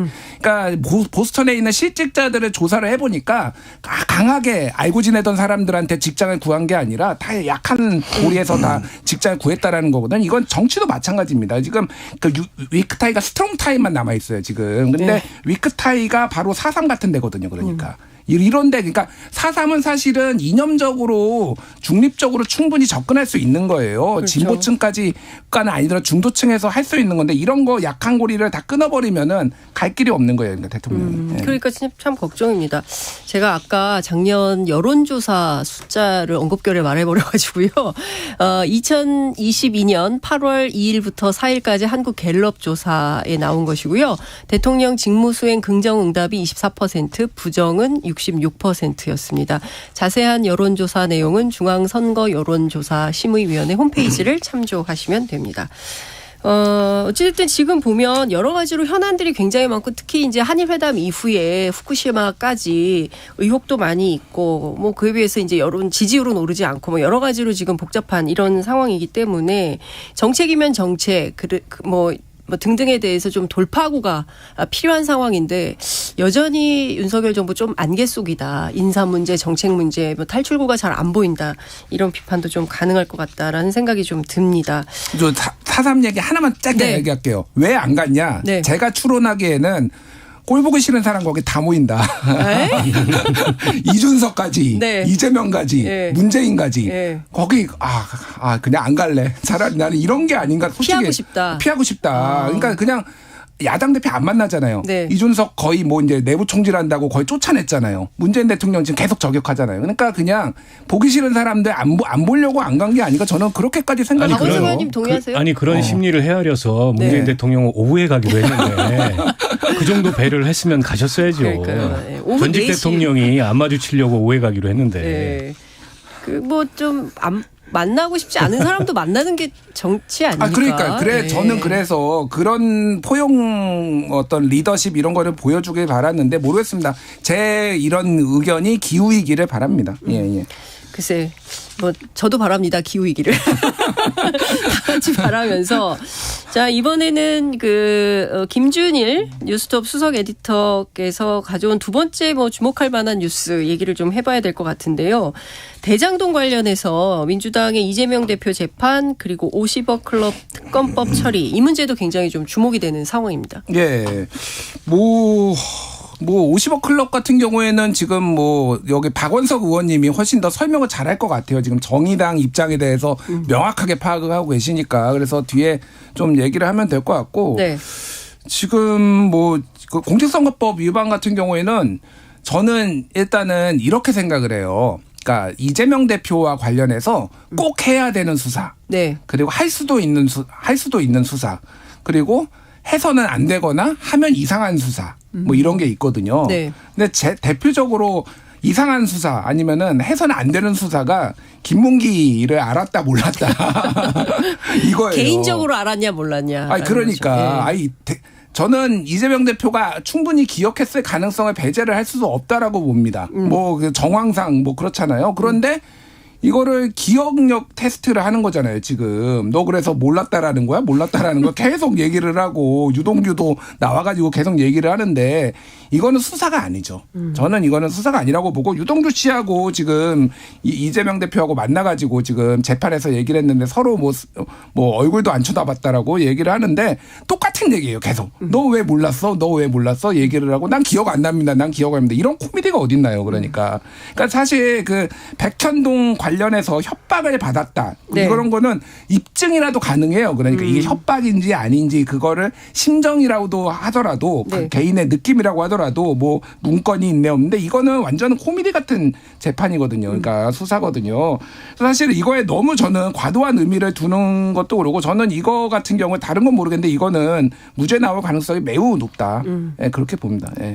박원석 의원님도 그렇게 전망하세요? 어떻게 전망하세요? 재판은? 아니 이게 뭐 주관적인 기억에 관해서 판단을 내려야 되는 건데 그게 객관적으로 그럴 리가 없다.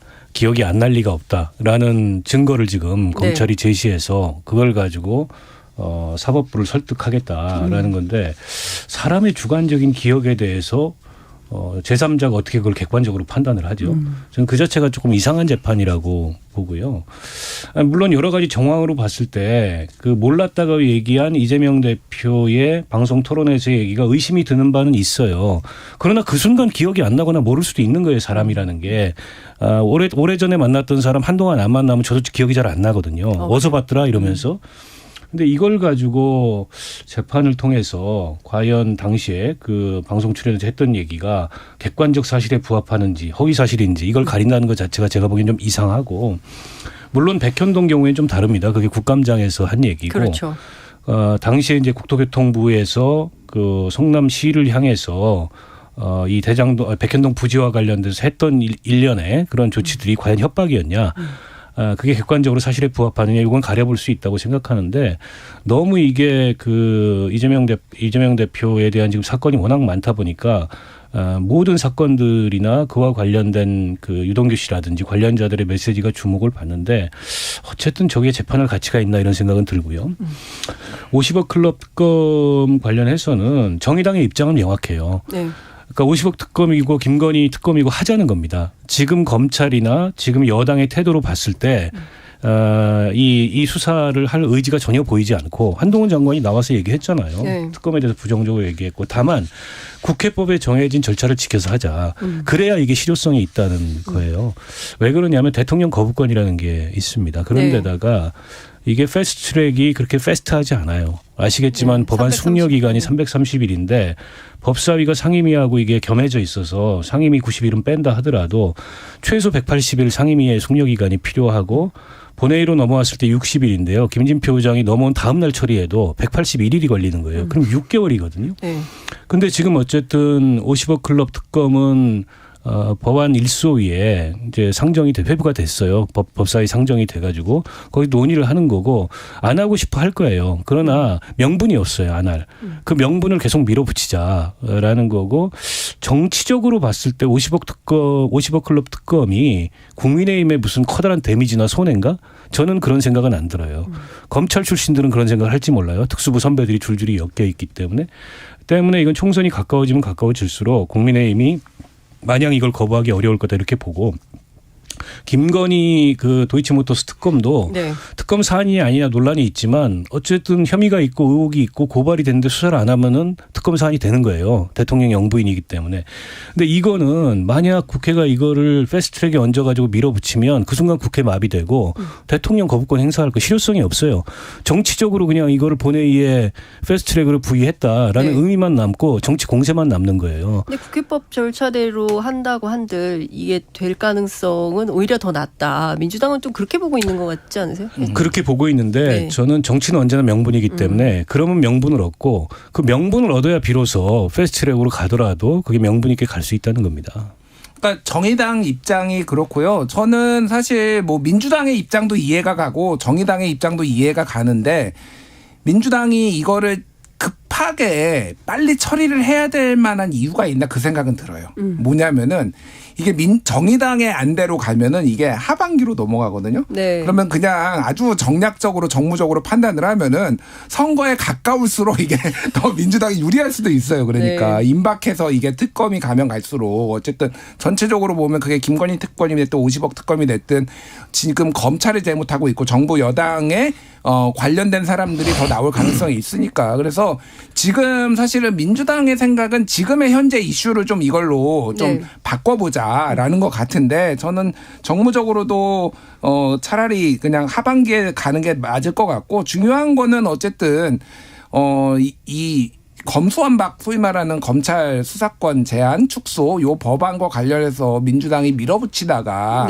이게 뭐 결과적으로 헌법재판소에서는 이제 뭐 그러니까 법에 유효하다고 얘기가 나왔지만 그 과정에 문제가 생겼잖아요. 그러니까 민주당이 뭔가를 밀어붙여가지고 좋았던 기억이 별로 없습니다. 사실은 그럴 때 봤을 때는 정의당이 생각하는 우려, 정의당은 또 민주당 이중대를 벗어나겠다라고 하는 스탠스다 보면은 정의당하고 밀당은 하되 정의당을 존중하면서 오히려 약간 말 들어주면서 끌려가듯이 가는 것도 나쁘지 않을 것 같아요. 제가 보기에는. 근데 제가 이 50억 클럽 관련한 그 특검 취재를 쭉 해보니까 민주당이나 정의당이나 서로 말이 조금씩 달라요.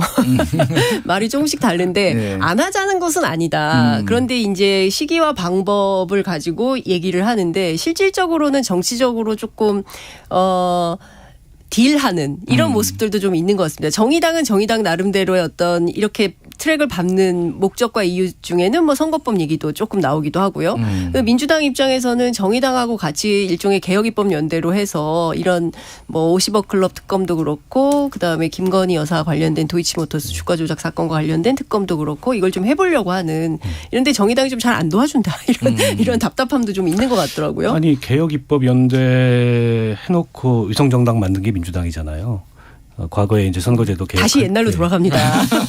그래서 옛날 얘기 나옵니다. 그런 얘기는 제가 보기엔 별로 설득력이 없고 네. 아니 선거법이나 정의당이 이걸 이제 협상력의 지렛대로 네. 이걸 활용한다 이렇게 보는 시각도 있는 것 같은데 그런 건 아니고요. 이거 가지고 한다고 선거제도 뭐 되지 않습니다. 그리고 선거제도도 결국에는 국회에서 합의가 돼야 되는 거지 합의 없이 선거제도 처리할 수가 없거든요. 근데 이제 패스트트랙이라는 절차를 국회 선진화법에서 만들어 놓긴 했으나 이게 어쨌든 다수당이 뭔가를 밀어붙이는 수단으로 매번 활용됐을 때 부작용이 굉장히 커요. 아니 그런데다가 어찌됐든 국민의힘이 끌려왔잖아요. 그게 진정성이 있든 없든 이거 뭐 법사위에 상정을 했지 않습니까? 그거는 국민의힘하고 민주당하고 간사 간에 합의해서 상정을 한 거예요. 일소위에 회부했지 않습니까? 네. 일소위 위원장이 기동민 의원이에요.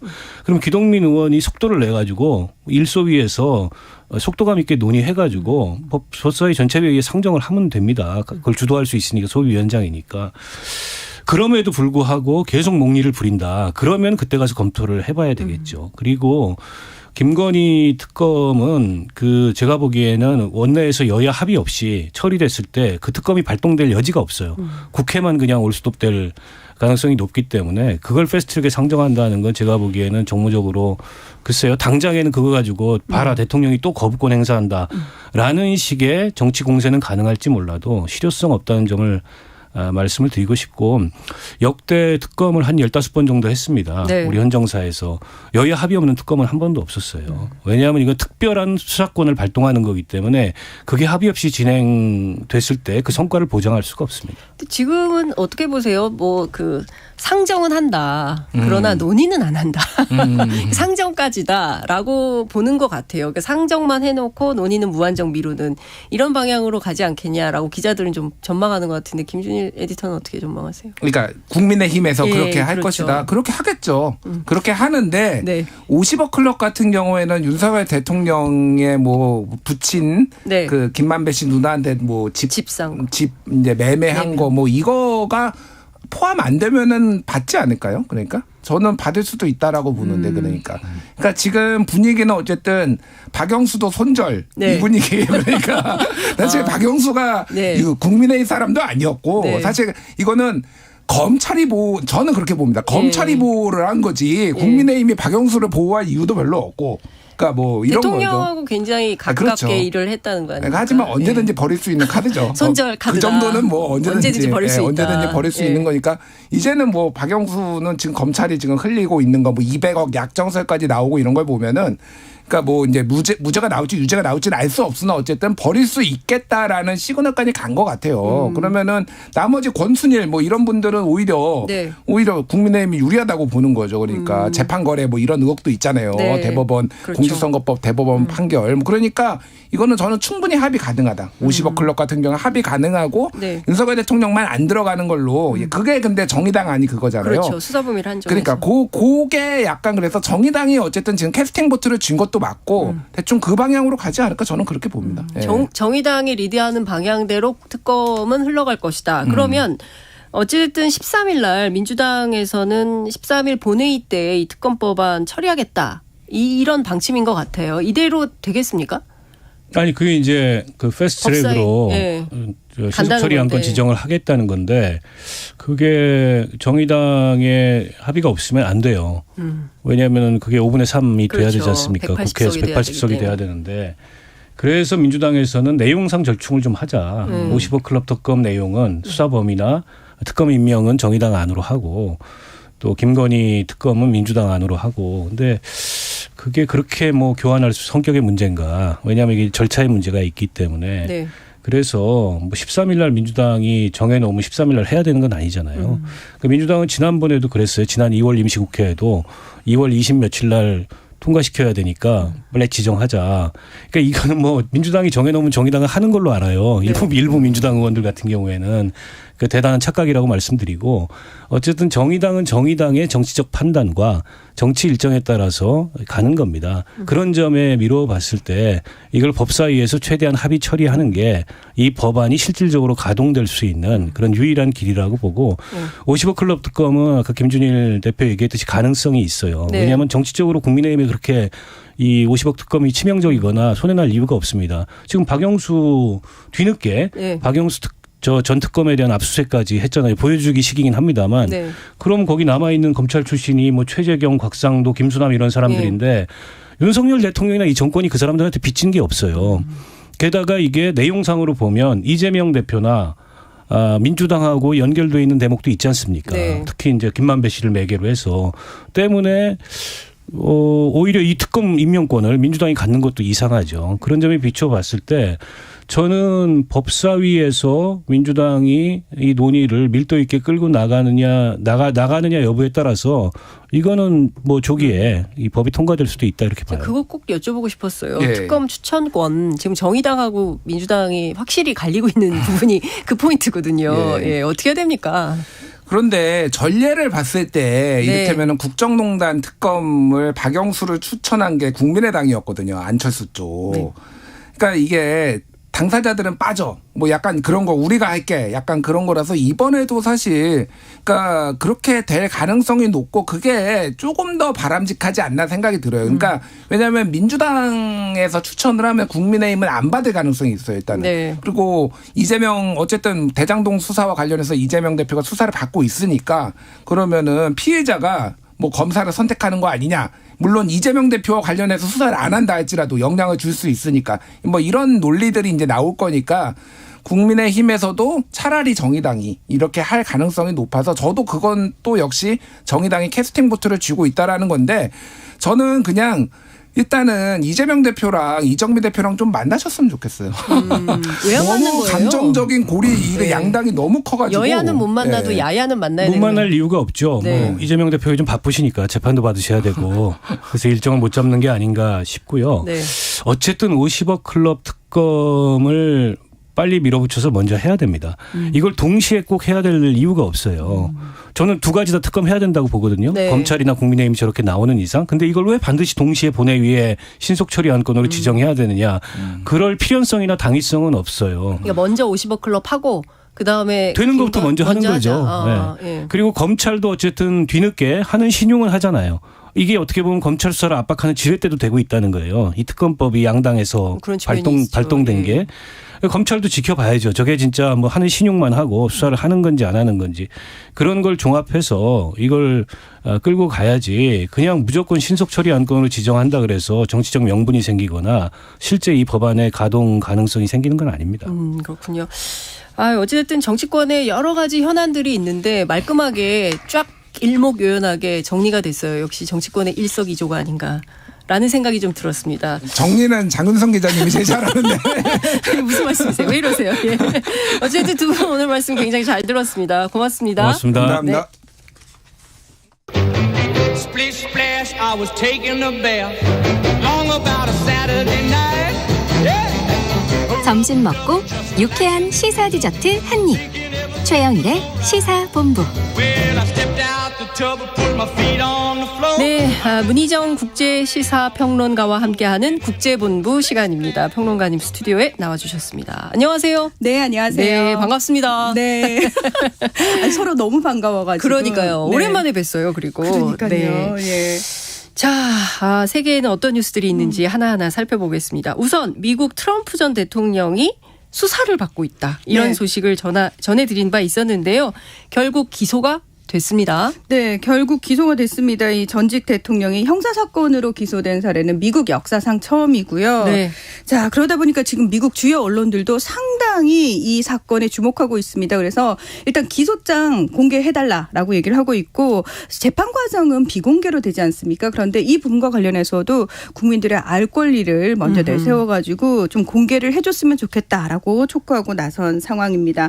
당연히 트럼프 전 대통령은 정치적 박해다. 네. 마녀 사냥이다. 이렇게 얘기를 하면서 아주 부정한 사람들, 깡패들과 상대하고 있다. 아이고 이런. 여기서 예. 말하는 사람은 누구냐? 검찰을 이야기합니다. 네. 예. 본인이 모두 혐의를 부인을 하고 있는데요. 지금 공화당 지지자들이 상당히 결집하는 모양새를 보이고 있는데 그도 그럴 것이 미국 같은 경우에는 왜 그 주 정부의 법무장관이라든지 검찰총장, 검사들은 다 또 지역 주민들이 직접 투표로 뽑지 않습니까? 네. 그러다 보니까 본인이 속한 정당이 있어요. 지금 미국 그 민주당 소속의 지검장이 이 수사를 주도를 하고 있기 때문에 네. 상당히 날을 세우고 있는 상황이고요. 자, 트럼프 대통령이 지금 거주하고 있는 곳은 남부의 플로리다 주인데 네. 이제 내일이에요. 우리 날짜로 내일 네. 이제 출두를 하게 되는데 뉴욕 검찰이 네. 이 수사를 주도하고 있기 때문에 뉴욕은 지금 삼엄한 경계에 들어간 상황이라고 합니다. 그리고 그 재판을 맡을 판사 같은 경우에는 또 신변보호 요청까지. 그렇습니다. 그래서 그 판사가 지난달 말부터 하고 있는 재판에 일반인들의 출입이 금지가 됐습니다. 네. 하지만 트럼프 대통령의 대선 출마는 막을 수 없을 것으로 보이는데요. 네. 미국 같은 경우에는 미국에서 태어나서 14년 이상을 살고 35살 이상이면 누구라도 대선에 출마할 수 있기 때문에 트럼프 대통령의 출마를 막지는 못할 것이다. 네. 어찌됐든 민주주의의 본국이라고 할 수 있는 미국에서 트럼프 대통령 기소 소식도 놀랍기도 하고 네. 앞으로 어떻게 될지 그것도 참 귀추가 주목되는 이런 상황인데요. 어찌됐든 앞서 말씀하신 대로 트럼프 전 대통령 기소 상관없이 나의 정치 행보는 막을 수가 없다. 계속하겠다. 이런 네. 입장을 밝혔다고요. 사실 트럼프 대통령이 미국 역사상 또 처음으로 압수수색을 당한 대통령이 되기도 했거든요. 맞아요. 근데 그때 미국 언론들이 어떤 얘기를 했었냐면은 이게 지금 미국 정치사에서 있을 수 없는 일들이 벌어지고 있는데 이게 과연 미국 민주당에 도움이 될지는 모르겠다. 자칫 잘못하면 역풍을 맞을 수도 있다. 이런 우려들을 그 당시부터 굉장히 많이 했었거든요. 네. 지금 이 트럼프 대통령은 본인의 기소를 철저하게 정치적으로 상당히 이용을 잘하고 있는 것 같습니다. 그 야후 뉴스와 여론조사 기관 유고부가 공화당 지지자들을 대상으로 여론조사를 했어요. 그랬더니 이분이 52%의 지지를 얻어가지고 다른 공화당 그 후보들보다 압도적으로 앞섰다라는 겁니다. 약간 탄압받고 박해받는 이런 이미지가 통한다. 맞습니다. 이렇게 봐야 됩니까? 예, 그렇습니다. 그리고 사실 지금 이번에 기소당한 건이 뭐냐면은 2016년 대선 당시에 이제 본인과 그 10년 전에 불륜 관계를 맺었던 성인 영화 배우의 네. 폭로를 막기 위해서 돈을 지불한 사건이잖아요. 근데 입막음 자체가 불법은 아니고 미국에서도 그 부분은 뭐 사생활이니까. 근데 이제 여기서 뉴욕 검찰에서 걸고 넘어진 거는 회계장부 조작이거든요. 네. 이걸 어떻게든 선거법 위반으로까지 끌고 가려고 하는데 이 부분과 관련해서 공화당을 지지하는 사람들 입장에서는 이거는 너무 무리한 거 아니냐 이런 이야기들이 나오고 있다라는 그렇군요. 거죠. 어찌됐든 오늘 관련된 보도들을 또 좀 주목해서 보도록 하고요. 다음은 이스라엘로 한번 넘어가 보도록 하겠습니다. 네. 사법부를 무력화시키는 법안을 강행하려다가 네. 국민들의 반대에 부딪혔다. 이런 소식을 전해드린 바 있는데 결국 한 발 물러섰다면서요. 자, 이스라엘은 또 어떤 상황이 벌어졌느냐. 네. 이스라엘은 내각제라서 총리가 실권을 가지고 있는데 이 네타냐후 총리가 이스라엘 최장수 총리거든요. 근데 본인이 잠깐 실권을 했던 적이 있습니다. 그런데 지난해 다시 총리에 복귀하기 위해서 본인 정당과 연합을 구성해 줄 정당들을 찾으니까 극우 정당들밖에 없었던 거예요. 그래서 지난해 11월에 이스라엘 역사상 처음으로 극우 정권이 탄생을 하게 됩니다. 근데 이 정권에서 뭘 하기 시작했냐면 대법원의 판결을 의회에서 3분의 2가 찬성을 하면 무력화시키는 법안을 통과시키려고 하는 거예요. 네. 상상만 해도 끔찍하죠. 민주주의가 그냥 바로 뒤로 물러나는 그런 상황이 되는 거네요. 그러니까 예. 누가 들어도 이건 삼권 분립에 위배되는데. 그렇죠. 예. 그래서 사실은 13주째 이스라엘 국민들이 시위를 벌였던 거고요. 관련해 가지고 이제 뭐 총파업하겠다. 그리고 국방장관도 그러니까 본인 내각의 국방장관도 TV 생중계를 통해서 이건 잘못된 거다. 왜냐하면 사실 이스라엘은 어떻게 보면은 적국들한테 둘러싸여 있는 곳이잖아요. 그러다 보니까 군대의 힘이 상당히 중요한데 특히 예비군들도 마찬가지죠. 작전에 동원이 실제로 되고 있으니까 이 군에서마저도 이 사안에 대해서 이건 민주주의의 위기다라면서 반대 의사를 분명히 표명을 했거든요. 그러니까 이건 내버려두면 안 되겠다 싶어가지고 국방장관이 반대를 선언을 했는데 그 국방장관을 바로 해임을 시켜버립니다. 아이고. 그러니까 시민들이 더 분노해서 나오고 총파업까지 결의를 하니까 일단 좋다. 그럼 얘기를 좀 해보겠다 하고 한 달을 미룬 거예요. 한 달을 미뤘지만 야당 측에서는 네타냐후 총리라는 사람이 예전에도 거짓말을 한 전적이 있기 때문에 이번에도 완전히 믿지는 못하겠다라고 하고 있고 사실은 그 이스라엘 국민들 같은 경우에는 이걸 한 달 연기해서 될 문제가 아니고 아예 전체적으로 다 폐기를 해야 된다. 이 법안 자체를. 그렇습니다. 네. 그걸 또 촉구하면서 지난 주말에도 계속해서 시위를 벌였습니다. 그렇군요. 어찌됐든 이스라엘의 가장 든든한 지원군이라고 할 수 있는 미국에서도 네. 이 법안에 대해서 우려, 반대 이런 목소리를 쏟아내고 있다면서요. 그렇습니다. 사실 네타냐후 총리가 가장 이제 미국 행정부 중에서 사이가 좋았던 사람은 트럼프 전 대통령이에요. 네. 예. 그 당시에 미국 대사관이 텔아비브에서 예루살렘으로 대사관을 옮길 정도로 굉장히 힘을 실어줬단 말이죠. 하지만 미국 민주당 입장에서는 사실 팔레스타인과 이스라엘이 사이좋게 지내기를 원하는 입장입니다. 그런데 이스라엘 측에서 극우 정권이 탄생을 하면서 지금 미국 민주당 바이든 행정부하고 각을 세우기 시작을 했는데 말 그대로 민주주의의 삼권 분립을 위배하는 상황까지 가니까 미국 측에서 대놓고 바이든 대통령부터 시작해서 백악관에서 계속해서 우려의 목소리를 표명을 했거든요. 네. 바이든 대통령이 직접적으로 전화 통화까지 했음에도 불구하고 네타냐후 총리가 계속 강행할 조짐을 보이니까 이 네타냐후 총리가 이제 연기 발표를 하기 한 48시간 정도를 미국에서 엄청나게 공을 들였다고 그래요. 그래서 그 얘기마저도 뉴욕타임즈에서 실었거든요. 그래서 어쨌든 네타냐후 총리가 한 발 물러선 모양새를 보이긴 했지만 바이든 대통령이 뭐라고 얘기를 했냐면 끝까지 두고 보겠다라고 얘기를 해요. 믿을 수가 없으니까. 그러니까 네타냐후 총리를 비롯해서 극우 정치인들이 이스라엘의 주권은 우리에게 있는데 내정 간섭하지 말라고. 네. 심지어 미국이 이스라엘을 지원하지 않으면 우리가 우리 스스로를 지킬 것이다라는 강경 발언까지 지금 나온 상황이거든요. 미국과도 관계가 상당히 틀어지고 있는 상황입니다. 그러게요. 바이든 대통령이 아예 네타냐후 총리가 사법개혁 추진을 철회하기 바란다. 그렇죠. 이렇게 구체적으로 말하는 건 사실 조금 우리로서는 이해할 수 없는 시각이긴 한데 여하튼 이와 관련해서 어떻게 네타냐후 총리가 정리를 하게 될지 그것도 좀 지켜봐야 되겠다라는 생각이 좀 듭니다. 그런데 내정 간섭에 대해서는 이스라엘 국민들도 참기는 조금 어렵지 않을까라는 생각이 좀 들기도 하네요. 근데 그렇죠? 이게 참 내정 간섭이라고 하기가 그런 게 우리가 왜 흔히 미국하고 이스라엘을 운명 공동체라고 얘기를 하잖아요. 예전부터. 네. 그리고 미국을 움직이는 주요 세력이 유대인 자본이잖아요, 결국은. 근데 그들이 이스라엘을 전방위적으로 그러니까 뭐 군사적 지원뿐만 아니라 금액적으로도 엄청나게 지원을 하고 그다음에 국제사회에서 이스라엘 편을 들어주잖아요. 미국이 대놓고. 그런 게 많이 있었죠. 그렇죠. 예. 그걸 해주지 않으면 이스라엘은 그 중동이라는 지역에서 살아남기가 쉽지가 않기 때문에 근데 이스라엘 국민들은 미국이 바른 소리를 해줬다고 좋아하는 거죠. 그러니까요. 참 이게.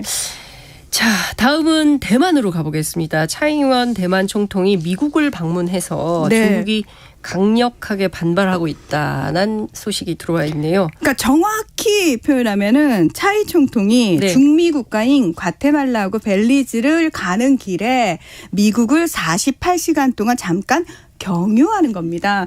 제가 왜 이렇게 표현을 하는 거냐면 하나의 중국 원칙이라고 해가지고 대외적으로 중국을 통합적으로 이제 대표하는 나라는 중국이라는 거잖아요. 미국도 그 중국 눈치를 안 볼 수가 없거든요. 그래서 사실은 미국에도 대만 대사관이 있는 건 아니에요. 정식 수교국도 아닙니다. 하지만 뭐 한 100개 나라 정도가 대만 사무소, 대표부 같은 걸 설치하면서 비공식적인 관계를 맺고 있는데 미국도 그런 거죠.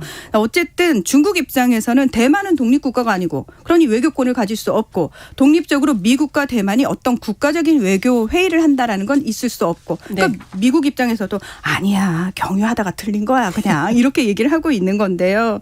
지금 사실 이 5일 날 다시 대만으로 돌아가는 길에 또다시 이제 미국을 간다는 거거든요. 근데 여기서 미국 권력 서열 3위인 백하시 하원 의장을 만날 예정입니다. 지금 이걸 두고 중국이 만나기만 해봐라는 식으로 군사적으로 엄청나게 긴장감을 높이고 있어요. 대만 해협을 비롯해가지고 여기서 엄청나게 군함 뭐 출동시키고 전투기 출동시키고 있는 상황이고 미국을 향해서도 만약에 대만과 이런 식으로 접촉을 하게 되면은 우리가 이제 가만히 있지 않겠다. 그에 상응하는 대가를 치르게 해주겠다라고 이야기를 하고 있는 상황이죠. 지금 마잉주 전 그 대만 총통 같은 경우에는 국민당이라고 그래서 차이 총통하고 다른 편에 서 있잖아요. 친중. 그러니까 하필이면은 그 차이 총통이 미국을 경유하는 그 시점에 딱 마잉주를 중국으로 불렀어요.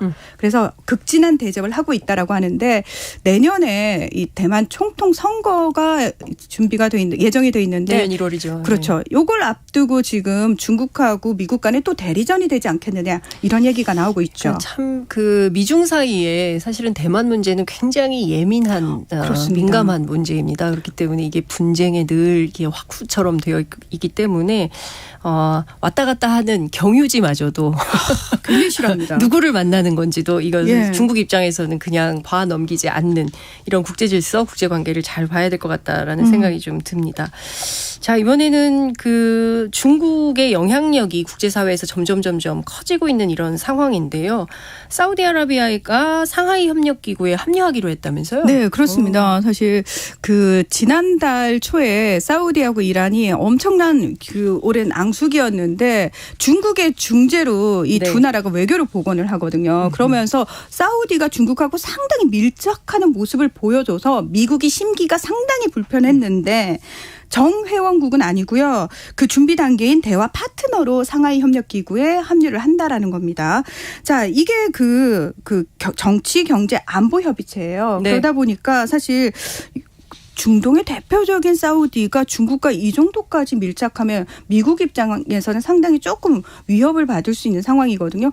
게다가 문제는 뭐냐면은 감산까지 지금 얘기가 나왔어요. 미국에서는 계속해서 증산을 하라고 얘기를 했는데 사우디가 감산을 결정을 하면서 이거 정말 사우디와 중국이 가까워지고 미국하고는 거리 두기를 하고 있구나를 또 한 번 보여주고 있어서 그렇군요. 미중 사이에 그 갈등이 또 이렇게까지 번지는 걸 볼 수가 있습니다. 그렇군요. 지금 뭐 국제사회가 불꽃 튑니다. 미중 사이에서 원래 미국이랑 친했던 나라들이 중국과 더 가까워지고 이런 양상들이 보이면서 상당히 긴장이 높아지고 있는 것 같은데요. 오늘도 마치 세계 여행을 한 기분이 좀 듭니다. 여러 대륙을 왔다 갔다 한 것 같은데요. 오늘 말씀 정말 잘 들었습니다. 고맙습니다. 네, 고맙습니다. 지금까지 문희정 국제시사평론가와 국제본부 함께했습니다. 오늘 말씀 잘 들었습니다. 네, 최영일의 시사본부 오늘 준비한 순서는 여기까지입니다. 저는 건강상의 이유로 자리를 잠시 비운 최영일 평론가 대신 진행을 맡은 장윤선이었습니다. 저는 내일 낮 12시 20분에 다시 찾아뵙겠습니다.